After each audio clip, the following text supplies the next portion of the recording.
Welcome students, कैसे हैं सभी। आपका अपने चैनल क्विक साइंस में बहुत बहुत वेलकम है। जैसा कि हम सीटेट साइंस पेपर 2 की तैयारी कर रहे हैं, जो आपका एग्ज़ाम होने वाला है 20 अगस्त को। और अभी हमने एक मैराथन कंप्लीट करी, जिसमें हम एनसीईआरटी की पूरी कंप्लीट समरी में जो इंपॉर्टेंट टॉपिक्स हैं साइंस पेपर 2 के लिए आपके सीटेट में, वो सारे के सारे एक ही क्लास में कवर करे। कंटेंट हमारा लगभग सब कंप्लीट हो चुका है। टॉपिक सीरीज़ मैंने कराई, फिर ये मैराथन करा दी, तो अब आपके माइंड में कंटेंट जो है वो तो अच्छे से सेट हो गया होगा। आज से हम शुरू कर रहे हैं अपनी एक नई क्लास, जिसमें हम सारे क्वेश्चंस करेंगे फिर से पैडागोजी के, क्योंकि पैडागोजी में और कुछ नहीं है, आपको प्रीवियस ईयर क्वेश्चंस को अच्छे से समझना है, उनसे ही रिलेट करते हुए आपको क्वेश्चंस देखने को मिलेंगे। और सबसे ज़्यादा जो इंपॉर्टेंट होने वाले हैं वो होने वाले हैं 2022-23 में जो आपके क्वेश्चंस बने थे, वहाँ से क्वेश्चंस बनने के सबसे ज़्यादा चांसेस हैं, क्योंकि वो लेटेस्ट पैटर्न पर आधारित क्वेश्चन थे।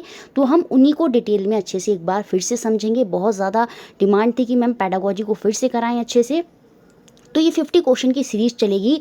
इसमें हम 50-50 क्वेश्चन देखा करेंगे, जो अलग अलग शिफ्टों में, अलग अलग एग्जाम, अलग अलग दिन में साइंस पेपर 2 में पैडागोजी में पूछे गए थे। आज की क्लास में हम 29 दिसंबर, 9, 10, 11 और 13 जनवरी 2023 में जो पैडागोजी के क्वेश्चंस बने थे, वो सारे हम कवर करने वाले हैं। तो ये क्लास आपके लिए बहुत इंपॉर्टेंट होने वाली है। लगातार क्लास आएंगी, आज आएगी क्लास 2 आएगी, जिसमें हम फिर से 5 शिफ्टों के क्वेश्चन देखेंगे, फिर आगे 5 शिफ्टों के, फिर आगे 5 शिफ्टों के। तो इस तरह से हम 4 शिफ्टों में, जो 4 क्लास हैं उसमें हम 22-23 के क्वेश्चन देख लेंगे। फिर और मैं 21-22 के 50 इंपॉर्टेंट क्वेश्चन, इस तरह से ये 50-50 क्वेश्चंस की आपके लिए एक इंपॉर्टेंट सीरीज चला रही हूँ, जिससे आपकी पैडागोजी जो है वो बहुत ही बेहतरीन हो जाए। तो मुझे लगता है यहाँ से सारे जो पैडागोजी के डाउट्स हैं वो भी सब क्लियर होंगे, और काफ़ी जो पॉइंट्स हैं वो आपको अच्छे से समझ में आ जाएंगे। तो चलिए शुरू करते हैं आज की क्लास। और सबसे पहले हम 29 दिसंबर के जो क्वेश्चंस पूछे गए पैडागोजी के, वो देखने वाले हैं। 1. Consider the following excerpt from class 7th NCERT text book chapter forest and our lifeline. इसमें दिया गया है कि एक एग्जाम्पल वहाँ पर दिया गया है क्या, कि the children learn about the history of village. It surprised them that the village and the agriculture field of that area were created after cleaning the forest about 60 years ago. तो हमें बताना है कौन सा objective of science education does the above expert indicate. ये यहाँ पर बताना है कि बच्चों ने गांव के इतिहास के बारे में भी जानकारी प्राप्त की। उन्हें जानकर आश्चर्य हुआ कि उस क्षेत्र के गांव और कृषि के लिए खेत लगभग 60 वर्ष पहले वन को काटकर उपलब्ध किए गए थे। तो निम्नलिखित में से विज्ञान शिक्षा के किन उद्देश्य की और ये जो उपरोक्त उद्धरण यहाँ पर दिया है वो दर्शाता है, ये हमको यहाँ पर बताना है। Nurture the aesthetic sense and creativity in science and technology. देखिए यहाँ पर कुछ भी क्रिएटिविटी की जो है यहाँ पर बात नहीं हो रही है, तो ये तो यहाँ से हट जाएगा, ए हट जाएगा, तो ये दोनों तो हमारे ऑप्शन हो नहीं सकते। Develop a historical and development perspective of science, बिल्कुल बी हमारा पक्का होगा। और जब बी हमारा पक्का होगा तो आंसर यहाँ पर हो गया हमारा ऑप्शन नंबर 1। तो देखा, 2 ऑप्शन पढ़ के ही हम अपने आंसर पर आ गए, क्योंकि यहाँ पर क्या हो रहा है कि देखिए कैसे हिस्ट्री में पहले क्या था, वहाँ फॉरेस्ट था, फिर कैसे डेवलपमेंट हुआ और वहाँ पर जो विलेज है, एग्रीकल्चर फील्ड जो है वहाँ पर बन गए। तो यहाँ पर हम डेवलप कर रहे हैं, इसके पीछे जो उद्देश्य है वो यही है, to develop a historical and development perspective of science. बाकी appreciate issue at a interface of society, science and technology, तीनों यहाँ पर दिख रही हैं। ये कैसे जो विलेजेस हैं वो हैं सोसाइटी में आ गए, साइंस ने कैसे वहाँ पर एग्रीकल्चर फील्ड जो टेक्नोलॉजी है वहाँ पर डेवलप हुई, ये सारी चीज़ें जो हैं यहाँ पर interface of science society and technology के इश्यूज़ को अप्रिशिएट कर रहे हैं। तो बी और सी यहाँ पर सही होगा। ऑप्शन नंबर 1 जो है वो यहाँ पर हमारा आंसर हो जाएगा। Understand method of generation of scientific knowledge, यहाँ पर कोई हमें मेथड सीखने को नहीं मिल रहा है इस एग्जाम्पल से, तो आंसर ऑप्शन नंबर 1 ही होगा हमारा, कि विज्ञान और प्रौद्योगिकी के सौंदर्य परक बोध और सृजनात्मकता को संपोषित करना, नहीं विज्ञान का ऐतिहासिक और विकासात्मक परिप्रेक्ष्य विकसित करना, बिल्कुल विज्ञान समाज और प्रौद्योगिकी के अंतरापृष्ठ पर मामलों की सराहना करना, ये भी। तो बी और सी ऑप्शन नंबर 1 जो है वो हमारा यहाँ पर आंसर है। Next question 2। अब देखिए यहाँ पर इस एक्टिविटी के माध्यम से कौन कौन से प्रोसेस स्किल, जो प्रक्रिया कौशल हैं, वो यहाँ पर विकसित हो रहे हैं बच्चों में, ये हमें देखना है।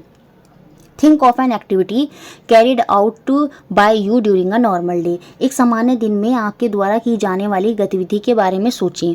Can you say in which activity the rate of breathing will be slowest and which will the rate of breathing will be faster. क्या आप कह सकते हैं कि किन गतिविधियों में सांस लेने की दर सबसे कम होगी और किन में सबसे ज़्यादा होगी। Count your rate of breathing after brisk walk and after running. अपनी तेज टहलने और दौड़ने के पश्चात अपनी सांस लेने की दर जो है उसको मापें। Do other member of your family have same breathing rate after these activities, क्या इन गतिविधियों के पश्चात आपके परिवार के अन्य सदस्यों की भी सांस लेने की दर समान है। तो ये एक्टिविटी टीचर वहाँ पर करा रही है, तो इसको कराने के पीछे क्या कौन कौन से प्रोसेस स्किल हैं जो बच्चों के अंदर डेवलप होंगे। देखिए बच्चे सीधी सी बात है परिकल्पना तो यहाँ पर करेंगे कि बच्चे, टीचर ने शुरू में ही बोल दिया है, क्या बोल दिया है कि सोचें, थिंक करें। और जब भी थिंक करें कि थिंक एक ऐसी एक्टिविटी के बारे में सोचें जो आप दिन में कर सकते हैं, फिर उसके बारे में बताएं कि ब्रीथिंग रेट कब आपका स्लोएस्ट होगा, फास्टेस्ट होगा। तो बच्चे सोचेंगे, तो परिकल्पना तो यहाँ पर होगी और यहाँ पर मापन भी होगा। प्रेडिक्शन यहाँ पर नहीं हो रहा है, कोई भविष्यवाणी यहाँ पर नहीं हो रही है, मापन करेंगे। बच्चे अपनी रेट को काउंट करेंगे कि स्लोएस्ट जब वो पैदल चल रहे हैं तो उनकी कम है, जब वो भाग रहे हैं तो तेज है। और घर के मेंबरों को भी वो चेक कर रहे हैं क्या वो समान है या नहीं है, नहीं होगी समान, किसी की हो सकता है थोड़ा चेंज हो, किसी की अलग हो। तो कहीं ना कहीं वो मेजरमेंट भी कर रहे हैं और परिकल्पना भी कर रहे हैं। तो कौन कौन से प्रोसेस स्किल यहाँ पर जो है वो डेवलप हो रही हैं। तो ऑप्शन नंबर 2 जो है वो यहाँ पर आंसर होगा। नेक्स्ट क्वेश्चन देखते हैं, क्वेश्चन नंबर 23। यहाँ पर फिर से एक एग्जाम्पल दिया है, यहाँ पर एक फिर से एक्सर्प्ट दी है एनसीईआरटी टेक्स्ट बुक की, और इसके आधार पर हमें बताना है कि विच of the following aspect of nature of science does the above excerpt illustrate. निम्न में से कौन सा विज्ञान के स्वरूप के पक्षों या पहलुओं को उपरोक्त जो उदाहरण दिया है वो प्रदर्शित करता है। ये हमको यहाँ पर बताना है कि विज्ञान की प्रकृति के बारे में ये क्या बताता है। आपने सुप्रसिद्ध वैज्ञानिक गैलीलियो गैलीली का नाम, जो गैलीलियो गैलीली है उनका नाम सुना होगा बिल्कुल। कहा जाता है कि एक बार गैलीलियो जो है गिरजाघर में जो है वहाँ पर चर्च में जो था वहाँ पर बैठे हुए थे, उन्होंने यह देखा कि छत से जंजीर पर लटका कोई लैंप एक ओर से दूसरी ओर धीमी गति जो है वहाँ पर कर रहा है। उन्होंने यह पाकर आश्चर्य हुआ कि लैंप का जो एक दोलन पूरा होता है, जैसे लैंप यहाँ था, यहाँ से गया यहाँ और फिर वापस यहाँ आया, तो जो उसका एक दोलन पूरा करने में अंतराल है उसमें उनकी जो नब्ज स्पंद है, जो धड़कन है, उसकी संख्या हर बार समान होती है। गैलीलियो ने अपने परीक्षण को सत्यापित करने के लिए विभिन्न लोलकों का साथ क्या करा, उन्होंने प्रयोग किया। उन्होंने यह पाया गया कि किसी भी दी गई लंबाई का जो लोलक है सदैव एक दोलन पूरा करने में समान समय जो है वो लेगा। वापस जैसे यहाँ गया फिर से वापस यहाँ आने में वो बार बार क्या करेगा, एक समान समय ही जो है लंबाई को कवर करने में एक समान समय जो है वो वहाँ पर लेगा। इस प्रेक्षण ने लोलक युक्त घड़ियों के विकास को नई दिशा प्रदान की। कमानी युक्त घड़ियाँ और कलाई की घड़ियां लोलक युक्त घड़ियों का परिकृष्ट रूप ही हैं। तो निम्न में से कौन से विज्ञान के स्वरूप यहाँ से दिख रहे हैं इस एग्जाम्पल से, कि विज्ञान जो है वो अनुभविक प्रमाणों पर आधारित है। बिल्कुल जो अनुभव उन्होंने किया उन पर वो आधारित होती है, और विज्ञान वैज्ञानिक को की सृजनात्मकता और कल्पना के माध्यम से अग्रवर्ती होती है। ये बात भी यहाँ पर बिल्कुल इंडिकेट हो रही है। बाकी विज्ञान टेंटेटिव है, ये हमें इसे यहाँ पर नहीं दिख रहा।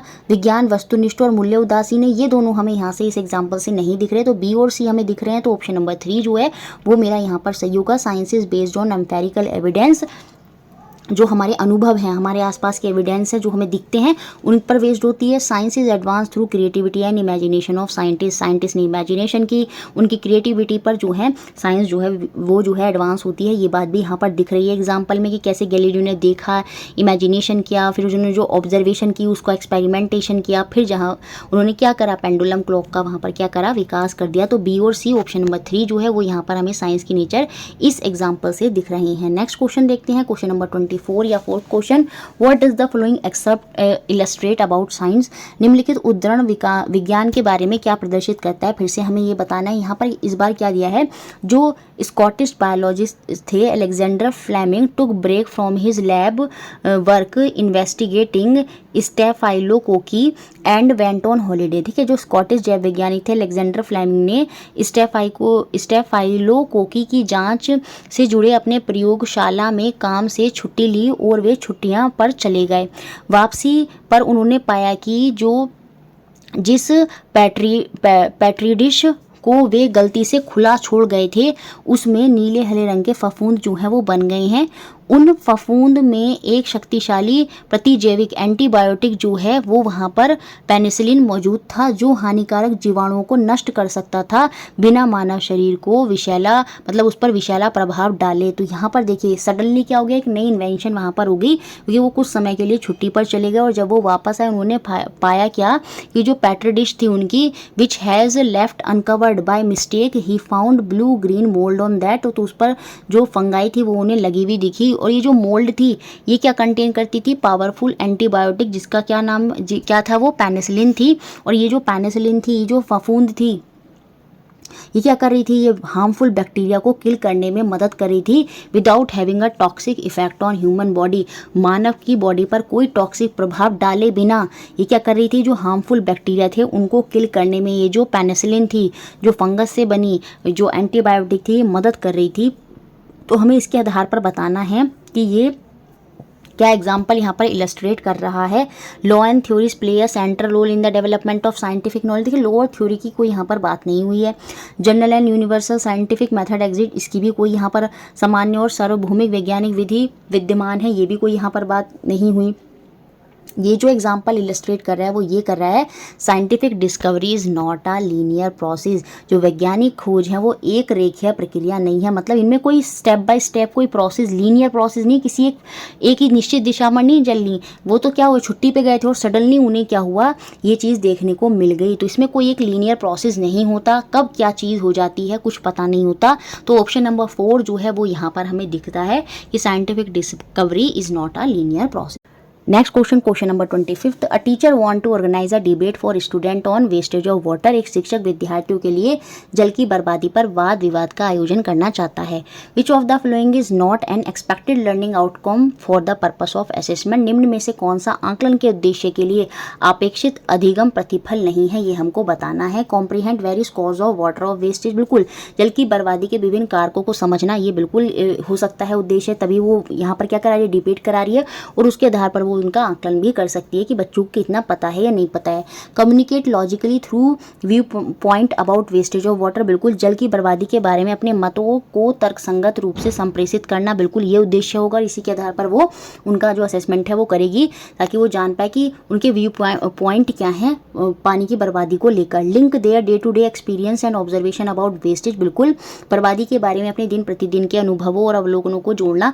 डिबेट में ऐसा होगा, बच्चे अपने जो हैं एक्सपीरियंस वहाँ पर शेयर करेंगे, जो उन्होंने देखा ऑब्जर्वेशन है वो वहाँ पर बताएंगे, वो लिंक करेंगे उन चीज़ों को। ये बात भी यहाँ पर बिल्कुल इससे जो है आपकी लिंक कर रही है। कम्पीट, देखिए कम्पीट विद अदर क्लासमेट, ये यहाँ पर सही नहीं होगा। अन्य सहपाठियों के साथ प्रतिस्पर्धा करने हेतु उनके मतों पर प्रतिकार करना, bye counting there view point on issue. देखिए कम्पीट यहाँ पर नहीं होगा, compete with other classmate, compete कर रहे हैं अदर क्लासमेट से bye counting there view point on the issue. Real में होता आजकल यही है, ठीक है, कंपटीशन ही बना दिया है डिबेट को, लेकिन डिबेट का पर्पस ये नहीं होता। डिबेट का पर्पस होता है जब कोई डिबेट हो रही है तो उसमें जो मेन मुद्दे हैं वो हम जान पाएँ कि क्या वहाँ पर सही है किसी चीज़ को करने के लिए और क्या गलत है। जो बच्चों के आइडियाज़ हैं, ऑब्जर्वेशन है, जो उनके एक्सपीरियंस हैं वो वहाँ पर रखे जाते हैं, ये उद्देश्य होता है। तो 4th उद्देश्य जो है वो यहाँ पर नहीं होगा, तो ऑप्शन नंबर 4 जो है वो यहाँ से बाहर हो गया। नेक्स्ट क्वेश्चन देखते हैं आपका 26, यहाँ पर पूछ रहा है कि कौन सा गलत है। ये स्किल है और ये उसके रिगार्डिंग क्या है, ये कौशल है और उसके उदाहरण जो है यहाँ पर दिए हैं। इन्फ्रेंस क्या होता है, निष्कर्ष। Identify conductor and insulator on the basis of experiment. देखिए एक्सपेरिमेंट करने के आधार के बाद वो आइडेंटिफाई कर रहे हैं क्या, कंडक्टर और इंसुलेटर, तो बिल्कुल वहाँ एक निष्कर्ष पर वो आ रहे हैं। तो ये तो इन्फ्रेंस को ही दिखा रहा है, निष्कर्ष को दिखा रहा है। Identify acid and base using litmus paper, फिर से वो क्या कर रहे हैं, लिटमस पेपर एक एक्सपेरिमेंट कर रहे हैं, ऑब्जर्वेशन वो कर रहे हैं और उसके बाद वो क्या हो रहा है, इन्फ्रेंस निष्कर्ष पर जो है वहाँ पर आ रहे हैं। तो ये तो इन्फ्रेंस के जो है स्किल जो है वो यहाँ पर बिल्कुल साफ साफ दिख रही है। क्लासिफिकेशन को देखते हैं। क्लासिफिकेशन क्या होता है, वर्गीकरण करना। Identify the part of flower, देखिए आइडेंटिफाई करेंगे पार्ट ऑफ फ्लोवर को, तो यहाँ पर वो कहीं ना कहीं चीज़ों को क्लासीफाई कर सकते हैं कि ये मेल रिप्रोडक्टिव पार्ट है, ये फीमेल रिप्रोडक्टिव पार्ट है। तो ये तो identify flower, part of flower जो है क्लासिफिकेशन में दिखाएगा। बाकी identify the cause of sudden thunderstorm at night, ये क्लासिफिकेशन को नहीं दिखा रहा है कि इसमें कुछ भी वर्गीकरण जैसा नहीं है। यहाँ पर तो हम उसके कॉज बता रहे हैं कि थंडरस्टॉर्म रात में जो है क्यों आता है। तो वर्गीकरण जो है यहाँ पर इसके जो एग्जाम्पल है वो सही नहीं है और यहाँ से हम पे यही पूछा था कि किसके एग्जाम्पल सही नहीं है, तो ऑप्शन नंबर 2 के यहाँ पर एग्जाम्पल सही नहीं है। बाकी ऑब्जर्वेशन में देखिए नोटिस करना क्या है, सीधा सा ऑब्जर्वेशन स्किल को दिखा रहा है। Differentiate between sound of different frequencies, आपको अंतर बताना है डिफरेंट साउंड की फ्रिक्वेंसीज के बारे में, तो वहाँ भी आप देखेंगे तभी तो अंतर बता पाएंगे। तो ऑब्जर्वेशन स्किल जो है वो दिख रही है इन एग्जाम्पल से। एक्सपेरिमेंटेशन टेस्ट कर रहे हैं तो सीधी सी बात है आप एक्सपेरिमेंट कर रहे हैं, एग्जामिन कर रहे हैं, फिर से क्या कर रहे हैं आप एक्सपेरिमेंटेशन कर रहे हैं। तो फोर्थ भी यहाँ पर सही है। तो जो गलत है वो यहाँ पर वर्गीकरण जो है वो गलत है, क्योंकि उसमें ये कहीं ना कहीं वर्गीकरण को नहीं दिखाता। एग्जाम्पल कि रात्रि में जो तंडित झंझा होता है उसमें जो अचानक आने वाले कारण होते हैं उनकी पहचान करना, वो वर्गीकरण से संबंधित नहीं है। बाकी पुष्पों के भाग को पहचानना वो वर्गीकरण होता है, उसमें हम मेल और फीमेल जो पार्ट है उनको अलग करेंगे, उनका वर्गीकरण करेंगे। लेकिन सेकंड एग्जाम्पल यहाँ पर गलत है, इसी वजह से यहाँ पर ये सही नहीं होगा। कौन सा? Option number second. Next question देखते हैं आपका 27th question. A battery is like a pump in a water circuit. बहुत बार पढ़ लिया, ये हमें बताना है ये स्टेटमेंट क्या रिप्रेजेंट करती है। बैटरी जो होती है वो जल परिपथ में एक पंप की तरह होती है। देखिए हम बैटरी का कॉन्सेप्ट पंप से कंपेयर कर रहे हैं, तो जब भी इस तरह के कंपैरिजन होते हैं किसी और चीज़ को समझाने के लिए, तो वो हमेशा किसको रिप्रेजेंट करता है? वो हमेशा सदृश्यता एनालॉजी को रिप्रेजेंट करता है। और अब तो ये बात आपके माइंड में रट गई होगी, तो ऑप्शन 3 जो है वो यहाँ पर हमारा आंसर होगा। Next question 28, read the statement given below and choose correct option. कथनों को पढ़ें, सही विकल्प का चुनाव करें। Teacher should teach the concept from a very basic assuming student know nothing. देखिए ऐसा नहीं होता, टीचर को इस तरह से पढ़ाना चाहिए कि उसको बच्चा जानता हो, उस जो बच्चा के वर्तमान ज्ञान है उसको ध्यान में रखकर टीचर को पढ़ाना चाहिए। शिक्षक को यह मानकर आधारभूत जो है संकल्पनाओं को पढ़ाना शुरू करना चाहिए कि विद्यार्थियों को कुछ नहीं जानते, ऐसे करके नहीं पढ़ाना चाहिए। टीचर को ये करके पढ़ाना चाहिए जो वर्तमान में बच्चे चीज़ें जानते हैं उनको उनके एग्जाम्पल देकर, जो उन्हें नहीं पता है वो चीज़ें वहाँ पर बतानी चाहिए। तो ये तो यहाँ पर गलत होगा। स्टूडेंट इंट्यूटिव आइडियाज़ और ऑलवेज मिसकंसेप्शन, ये भी यहाँ पर गलत है। विद्यार्थियों के जो अंतर्ज्ञान, जो अंतर्दर्शी विचार होते हैं वो सदैव त्रुटिपूर्ण अवधारणाएं होती हैं, ऐसा ज़रूरी नहीं है। देखिए बहुत से साइंटिस्ट हैं जिनके इंट्यूटिव आइडियाज़ जो हैं वो आगे चल के क्या हुए हैं, वो सही प्रूव हुए हैं। तो हम ये नहीं कह सकते जो बच्चों के इंट्यूटिव आइडियाज़ होते हैं वो हमेशा ही मिसकंसेप्शन है, हमेशा ही त्रुटिपूर्ण अवधारणाएँ हैं, ये बात भी यहाँ पर गलत है। तो दोनों यहाँ पर गलत होंगे। इट मीन्स ऑप्शन नंबर 4 यहाँ पर सही होगा। Both S1 and S2 are incorrect, दोनों सही नहीं है।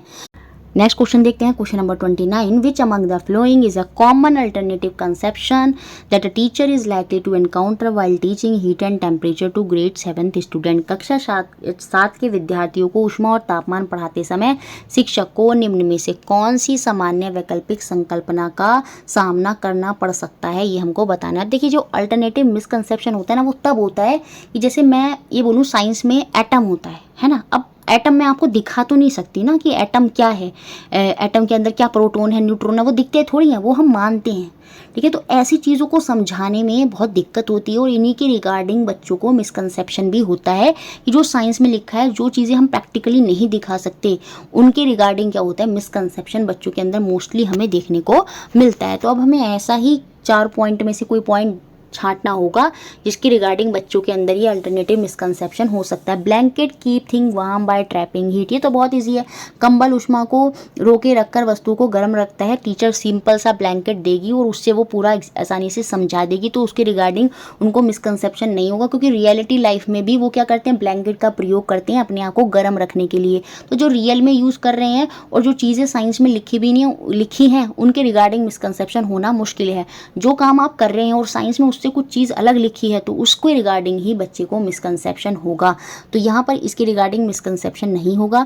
Temperature is a property of a particular material, तापमान एक सामग्री का विशेष क्या है, गुण है। देखिए इसे बोलने में ही मुझे लग रहा है, तो सीधी सी बात है इसी के रिगार्डिंग क्या होगा, बच्चे को मिसकंसेप्शन होगा, क्योंकि इसे समझाना बहुत मुश्किल हो जाएगा रियल लाइफ से कनेक्ट करते हुए। तो इसी में बच्चों को मिसकंसेप्शन हो सकता है। बाकी देखें, conductor gain and lose heat easily, इसको टीचर बड़ी आसानी से समझा सकती है कि एक मेटल की प्लेट लो, एक वुडन की प्लेट लो, रात भर रखो ठंड में, तो सुबह को मेटल की प्लेट बहुत ठंडी होगी और वुड की प्लेट इतनी ठंडी नहीं होगी। उसके पीछे रीज़न है कि ये गुड कंडक्टर भी है, और जो गुड कंडक्टर होते हैं वो अपने अंदर से हीट को इजीली क्या कर देते हैं, लूज भी कर देते हैं और गेन भी कर लेते हैं। तो थर्ड वाले को भी समझाना आसान है और ये रियल लाइफ से मैच करेगा, तो इसके रिगार्डिंग भी मिसकंसेप्शन होनी मुश्किल है। Heat is transfer from warmer object to the cooler object, ऊष्मा गर्म वस्तु से ठंडी वस्तु की ओर स्थानांतरित करती सकती है। ये भी सिंपल सा पॉइंट है, इसको समझने में बच्चों को कोई दिक्कत नहीं होगी।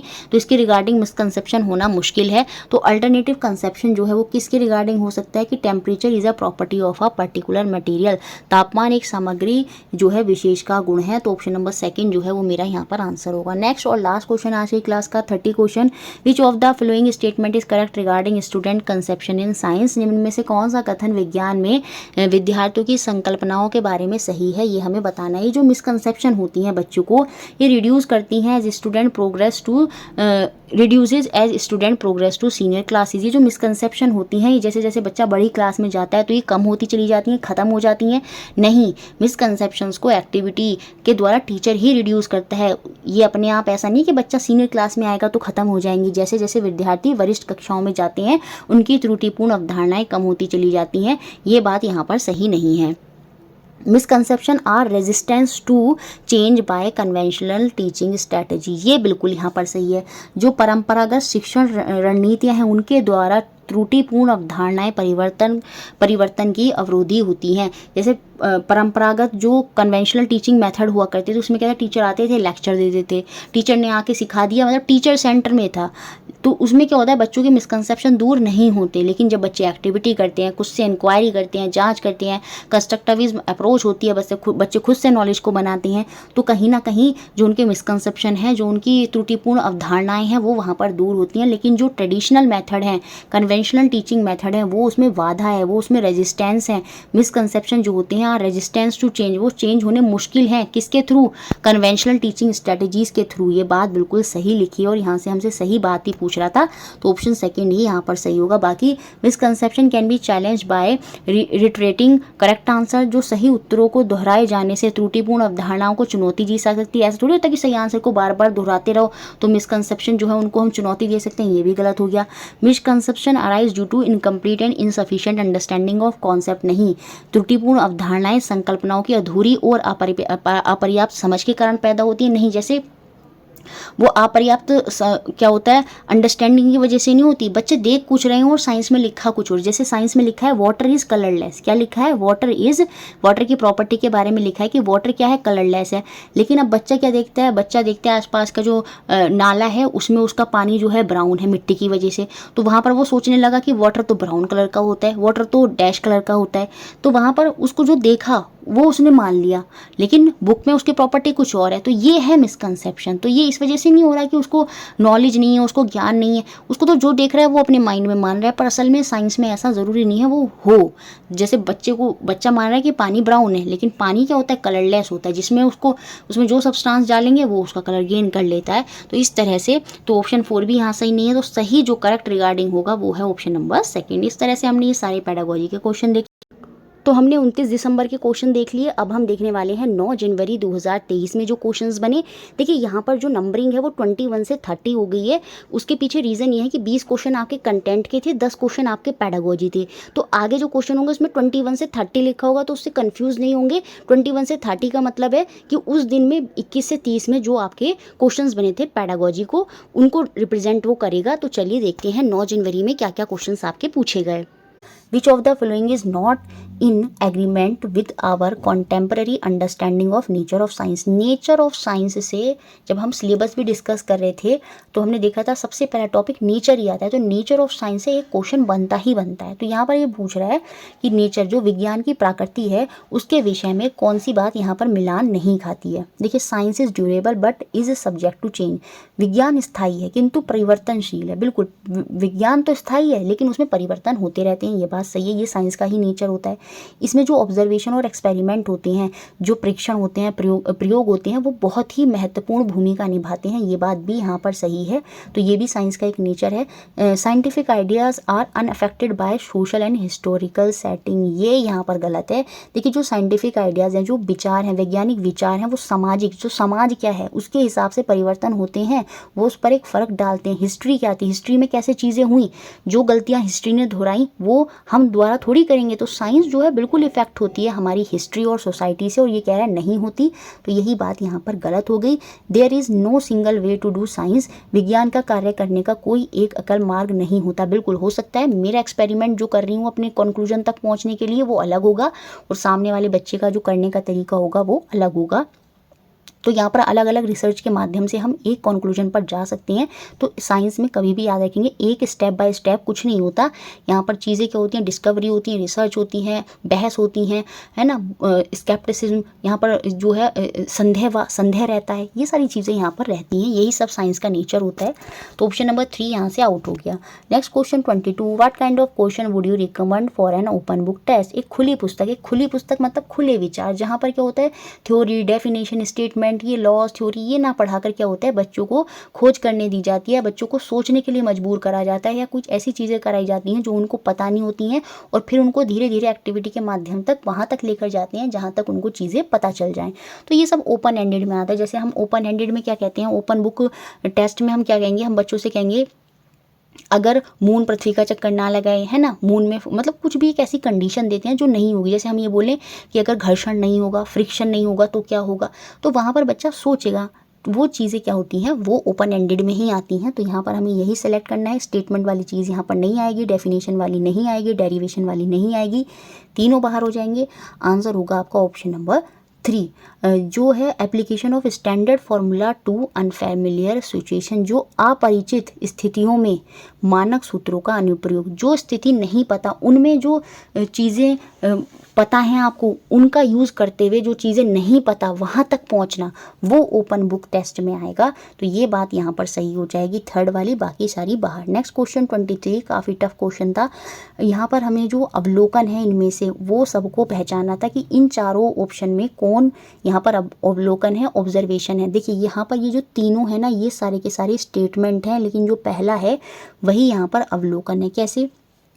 All species produce a much larger number of offspring than the number with which survive to become adult। देखिए जो सभी स्पीसीज होती हैं वह संख्या जो जीवित रहकर वयस्क बन जाती है ना, जो सभी स्पीसीज होती हैं उनकी जो संख्या वो जब जीवित रहती हैं तो सीधी सी बात है एडल्ट बन जाती हैं, उससे कहीं बड़ी संख्या में संताति उत्पन्न करते हैं। सीधी बात है, जैसे एक है तो उसने 2 बच्चे दिए, फिर उससे अगला 2 बच्चे, तो कहीं बड़ी संख्या में वो संताति जो है उत्पन्न करती हैं। और ये चीज़ें हम देखकर भी बोल सकते हैं। इसमें ये कोई ऐसी चीज़ नहीं है जिसे आप बिना देखे नहीं बता सकते। ये तो आप खुद ही देख रहे हैं अपनी रियल लाइफ में कि पापा हैं, पापा सिंगल थे, है ना, पापा से क्या उनके 2-3 बच्चे हुए, फिर उनसे 2-3 मतलब इस तरह से ना ऑफस्प्रिंग जो है, नंबर ऑफ ऑफस्प्रिंग जो है वहाँ पर लार्ज नंबर ऑफ ऑफस्प्रिंग जो है वो प्रोड्यूस हो रहे हैं। तो यही यहाँ पर क्या है, मेरा ऑब्जर्वेशन है।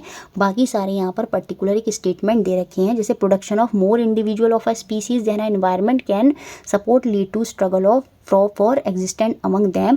किसी स्पीसीज का जितना पर्यावरण संभाल सके उससे अधिक जीवों का उत्पन्न होना उसमें अस्तित्व की लड़ाई उत्पन्न कर सकता है। सीधी सी दिख रहा है, ये कोई एक स्टेटमेंट है, कोई वाक्य है जो लिखा हुआ है यहाँ पर, तो ये कोई ऑब्जर्वेशन नहीं है।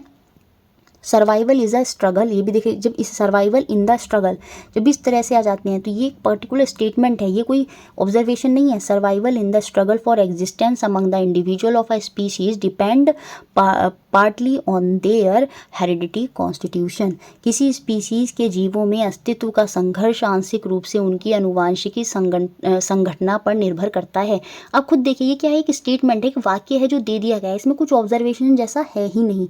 तो ये तीनों इसमें यहाँ पर ऑब्जर्वेशन नहीं है। तो ऑब्जर्वेशन यहाँ पर क्या है, ऑप्शन नंबर 1। थोड़ा सा टफ क्वेश्चन था ये।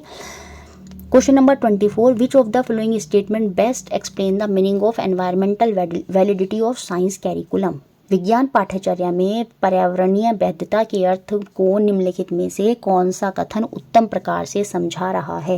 देखिए जो एनवायरमेंटल वैलिडिटी होती है, पर्यावरणीय वैधता होती है, इसमें क्या होता है, हम चीज़ों को पर्यावरण एनवायरनमेंट से जोड़कर पढ़ाते हैं। जैसे मुझे कोई टॉपिक पढ़ाना है तो मैं कोई थ्योरी या डेफिनेशन नहीं पढ़ाऊंगी बच्चों को, उसमें मैं क्या करूंगी, कोई एनवायरनमेंट से, उसके आसपास की चीज़ों से रिलेट करता हुआ एग्जांपल दूंगी, और तब मैं उसको क्या करूंगी, उस टॉपिक पर लेकर जाऊंगी जो साइंस में मुझे पढ़ाना है। तो एनवायरनमेंट को ध्यान में रखते हुए चीज़ों को पढ़ाना ही एनवायरमेंटल वैलिडिटी है। तो इन चारों ऑप्शन में उसी को हमें सेलेक्ट करना है। Scientific concept has to be link to the learner local and global environment. वैज्ञानिक संप्रत्यों को शिक्षार्थियों के स्थानिक और सार्वत्रिक पर्यावरण से जोड़ना आवश्यक है। जो साइंटिफिक कॉन्सेप्ट हैं उनको लोकल और ग्लोबल एनवायरनमेंट से जोड़कर ही हमें लिंक कर पढ़ाना जो है वहाँ पर चाहिए। जैसे वाटर का वेस्टेज हो रहा है ना, एनवायरनमेंट में क्या क्या पॉल्यूशन है, क्या क्या मतलब ग्लोबल वार्मिंग हो रही है, तो उसको ध्यान में रखकर हम उनको कॉन्सेप्ट बताएंगे। जैसे कोई भी चीज़ है, कोई भी XY चीज़ है, एनवायरनमेंट से ध्यान में रखकर ही हमें उसे जो है स्टूडेंट को बतानी चाहिए। यही आपकी क्या है, एनवायरमेंटल वैलिडिटी है। तो पहला पॉइंट ही यहाँ पर जो है सही होगा। बाकी देख लेते हैं। Science has to be taught with the sole focus on environmental conservation. खाली फोकस इस पर होना चाहिए कि एनवायरनमेंट में कंजर्वेशन करें, नहीं, सभी चीज़ों को ध्यान में रखकर पढ़ाना चाहिए। तो इस वजह से ये भी बाहर हो गया। Validity of science curriculum has to be assessed by expert from the area of environmental education. विज्ञान पाठ्यचर्या की वैधता का आकलन, देखिए आकलन वाकलन की कोई बात यहाँ पर नहीं हो रही है, पर्यावरण शिक्षा के क्षेत्र के वैज्ञानिक विशेषज्ञों द्वारा किया जाना चाहिए। नहीं, इससे कोई मतलब नहीं, ये नहीं होता पर्यावरणिक वैधता। विज्ञान की पाठ्य पुस्तकों में पर्यावरण शिक्षा का समर्पित पाठ होना चाहिए। देखिए, पाठ होने से एनवायरमेंटल वैलिडिटी नहीं होती है। एनवायरमेंटल वैलिडिटी यही होती है कि विज्ञान को आसपास की चीज़ों से जोड़कर पढ़ाना। तो ऑप्शन नंबर 1 यहाँ पर सही है। नेक्स्ट क्वेश्चन देखते हैं, क्वेश्चन नंबर 25। देखिए, सबसे पहले आप ऑप्शन ही देख लीजिए इसके। इस ऑप्शन में कहीं भी ऑब्जर्वेशन नहीं दिया है, तो इसमें ऑब्जर्वेशन नहीं हो रही है। बच्चों के माइंड में जो सबसे पहले ये क्वेश्चन आते हैं, तो उसमें कौन सी कौशल बच्चे के अंदर, कौन सा स्किल जो डेवलप हो रहा होता है, वो सबसे ज़्यादा ऑब्जर्वेशन में डाउट होता है। तो ऑप्शन में ऑब्जर्वेशन दिया ही नहीं है। A teacher ask his student to carry out a water audit. एक शिक्षक ने अपने विद्यार्थियों से अपने घरों में जल अंकेक्षण करने के लिए उन्हें विभिन्न क्रियाकलापों में प्रतिदिन जल की मात्रा को ज्ञात करने के लिए कहा कि जो कितना पानी, वो quantity of water spend per day in various activity, कितनी एक्टिविटी में कितना पानी खर्च होता है, और उसको अपनी एक एप्रोप्रिएट पिक्टोरियल फॉर्म में क्या है, उन परिणामों को सर्वाधिक उपयुक्त चित्रित रूप में क्या करना है, उनको चित्रण करने के लिए कहा गया। तो कौन सा प्रोसेस स्किल है इसमें एसेस हो रहा है थ्रू दिस टास्क। इस कार्य द्वारा किन प्रक्रिया कौशलों का आकलन किया जा सकता है, ये हमको यहाँ पर बताना है। देखिए, अगर आपको कुछ समझ में नहीं आया, आप खुद सोचिए, क्या बच्चे ने कोई क्वेश्चन पूछा, कोई क्वेश्चन रेजिंग स्किल यहाँ पर डेवलप हो रही है? नहीं, ये तो बिल्कुल नहीं होगा। यहाँ पर बच्चा कोई परिकल्पना भी नहीं कर रहा है, चीज़ें उसके सामने हैं, बस वो क्या कर रहा है, देख रहा है। और ऑब्जर्वेशन यहाँ पर डेफिनेटली हो सकता था, लेकिन ऑब्जर्वेशन ऑप्शन में नहीं दिया। वो सीधे को क्या कर रहा है, देख रहा है, अपने घर में देख रहा है कि कितना पानी उसने यूज़ किया, और उसको सिंपली क्या कर रहा है, वो लिख रहा है। प्रिडिक्टिंग भी यहाँ पर वो कुछ नहीं कर रहा, अनुमान भी यहाँ पर वो कुछ नहीं लगा रहा। तो बेसिकली यहाँ पर क्या हो रहा है, कम्युनिकेटिंग हो रहा है, संप्रेषण करना हो रहा है। अब देखिए, आप कंफ्यूज होंगे, कम्युनिकेटिंग में भी संप्रेषण करना क्या। देखिए, साइंस में जो संप्रेषण करना होता है वो ये, देखिए वो ये होता है, ना कि वो वार्तालाप वाला। Science communication entire not only the transfer and dissemination of knowledge, मतलब आदान प्रदान करना सूचना का, वही नहीं होता कम्युनिकेशन। यहाँ पर कम्युनिकेशन का मतलब क्या होता है, aim to raise citizen awareness toward those topic that stem from research and daily impact in their life, जैसे health, food safety, climate change. तो बिल्कुल टीचर यहाँ पर यही तो करिए, वाटर की अवेयरनेस है ना, इस चीज़ को बच्चों के अंदर वो डालना चाहते हैं कि कितना पानी आप यूज़ कर रहे हैं, कहीं ना कहीं वाटर अवेयरनेस की तरफ लेकर जा रही है। तो याद रखेंगे, ये भी साइंस में क्या होता है, कम्युनिकेशन में ही आता है। तो ऑप्शन नंबर 2 जो है, संप्रेषण करना है, मेरा यहाँ पर आंसर होगा। और इस पॉइंट को आप अच्छे से याद भी रखेंगे। कम्युनिकेशन का मतलब साइंस में यही नहीं कि सूचनाओं का आदान प्रदान करना, इसका मतलब ये भी है कि सिटीजन को अवेयर करना उन टॉपिक की तरफ जो क्या है, जिनमें रिसर्च और वो हमारी लाइफ में क्या प्रभाव डालनी है, उन चीज़ों को भी हम साइंटिफिक कम्युनिकेशन के अंदर ही इंक्लूड करेंगे। तो क्लियर हुआ। नेक्स्ट क्वेश्चन देखिए, नेक्स्ट क्वेश्चन देखते हैं, question number 26। A teacher wanted her student to investigate the effect of light colour on plant growth. एक शिक्षिका अपने विद्यार्थियों से पौधों की वृद्धि पर प्रकाश के रंग का क्या प्रभाव पड़ता है उसकी जांच करवाना चाहती है। She guided her student to set up an experiment based on varying the factor of interest while keeping other factor constant across situation. मतलब उसमें ये कह रही है कि बस आपके पास 2 ही चीज़ें होनी चाहिए, एक पौधा होना चाहिए और इफेक्ट ऑफ लाइट होना चाहिए। ये सारी चीज़ों को बस ध्यान में रखें, और बाकी सारे जो टर्म्स हैं उनको, सभी कारकों को क्या कर दें, स्थिर कर दें, मतलब कांस्टेंट मान लें पूरी सिचुएशन के अकॉर्डिंग। वहाँ पर हवा क्या है और पानी क्या है, उन सबको कांस्टेंट मानना है। लेकिन हमें ध्यान किस पर रखना है, सिर्फ 2 चीज़ पर, एक तो प्लांट की ग्रोथ और उस पर पर लाइट का क्या प्रभाव पड़ रहा है। तो यहाँ पर पूछ रहा है विच of the following statement would be true about the experiment they setup for this purpose. उस उद्देश्यों में सेटअप किए गए प्रयोगों के संदर्भ में कौन सा कथन सही है। अब देखिए, इसको देखने से पहले यहाँ पर ये चीज़ देख लीजिए कि डिपेंडेंट वेरिएबल यहाँ पर क्या होती हैं। डिपेंडेंट वेरिएबल मतलब जो निर्भर परिवर्ती होती हैं। जो निर्भर परिवर्ती होते हैं वो वेरिएबल होती हैं जिनको हम टेस्ट कर रहे हैं या मेजर कर रहे हैं अपनी साइंटिफिक एक्सपेरिमेंट करते हुए। जब हम कोई एक्सपेरिमेंट कर रहे हैं और उस टाइम पर अगर हम कुछ वेरिएबल को टेस्ट कर रहे हैं या मेजर कर रहे हैं, वो सारे के सारे क्या होते हैं, डिपेंडेंट वेरिएबल होती हैं।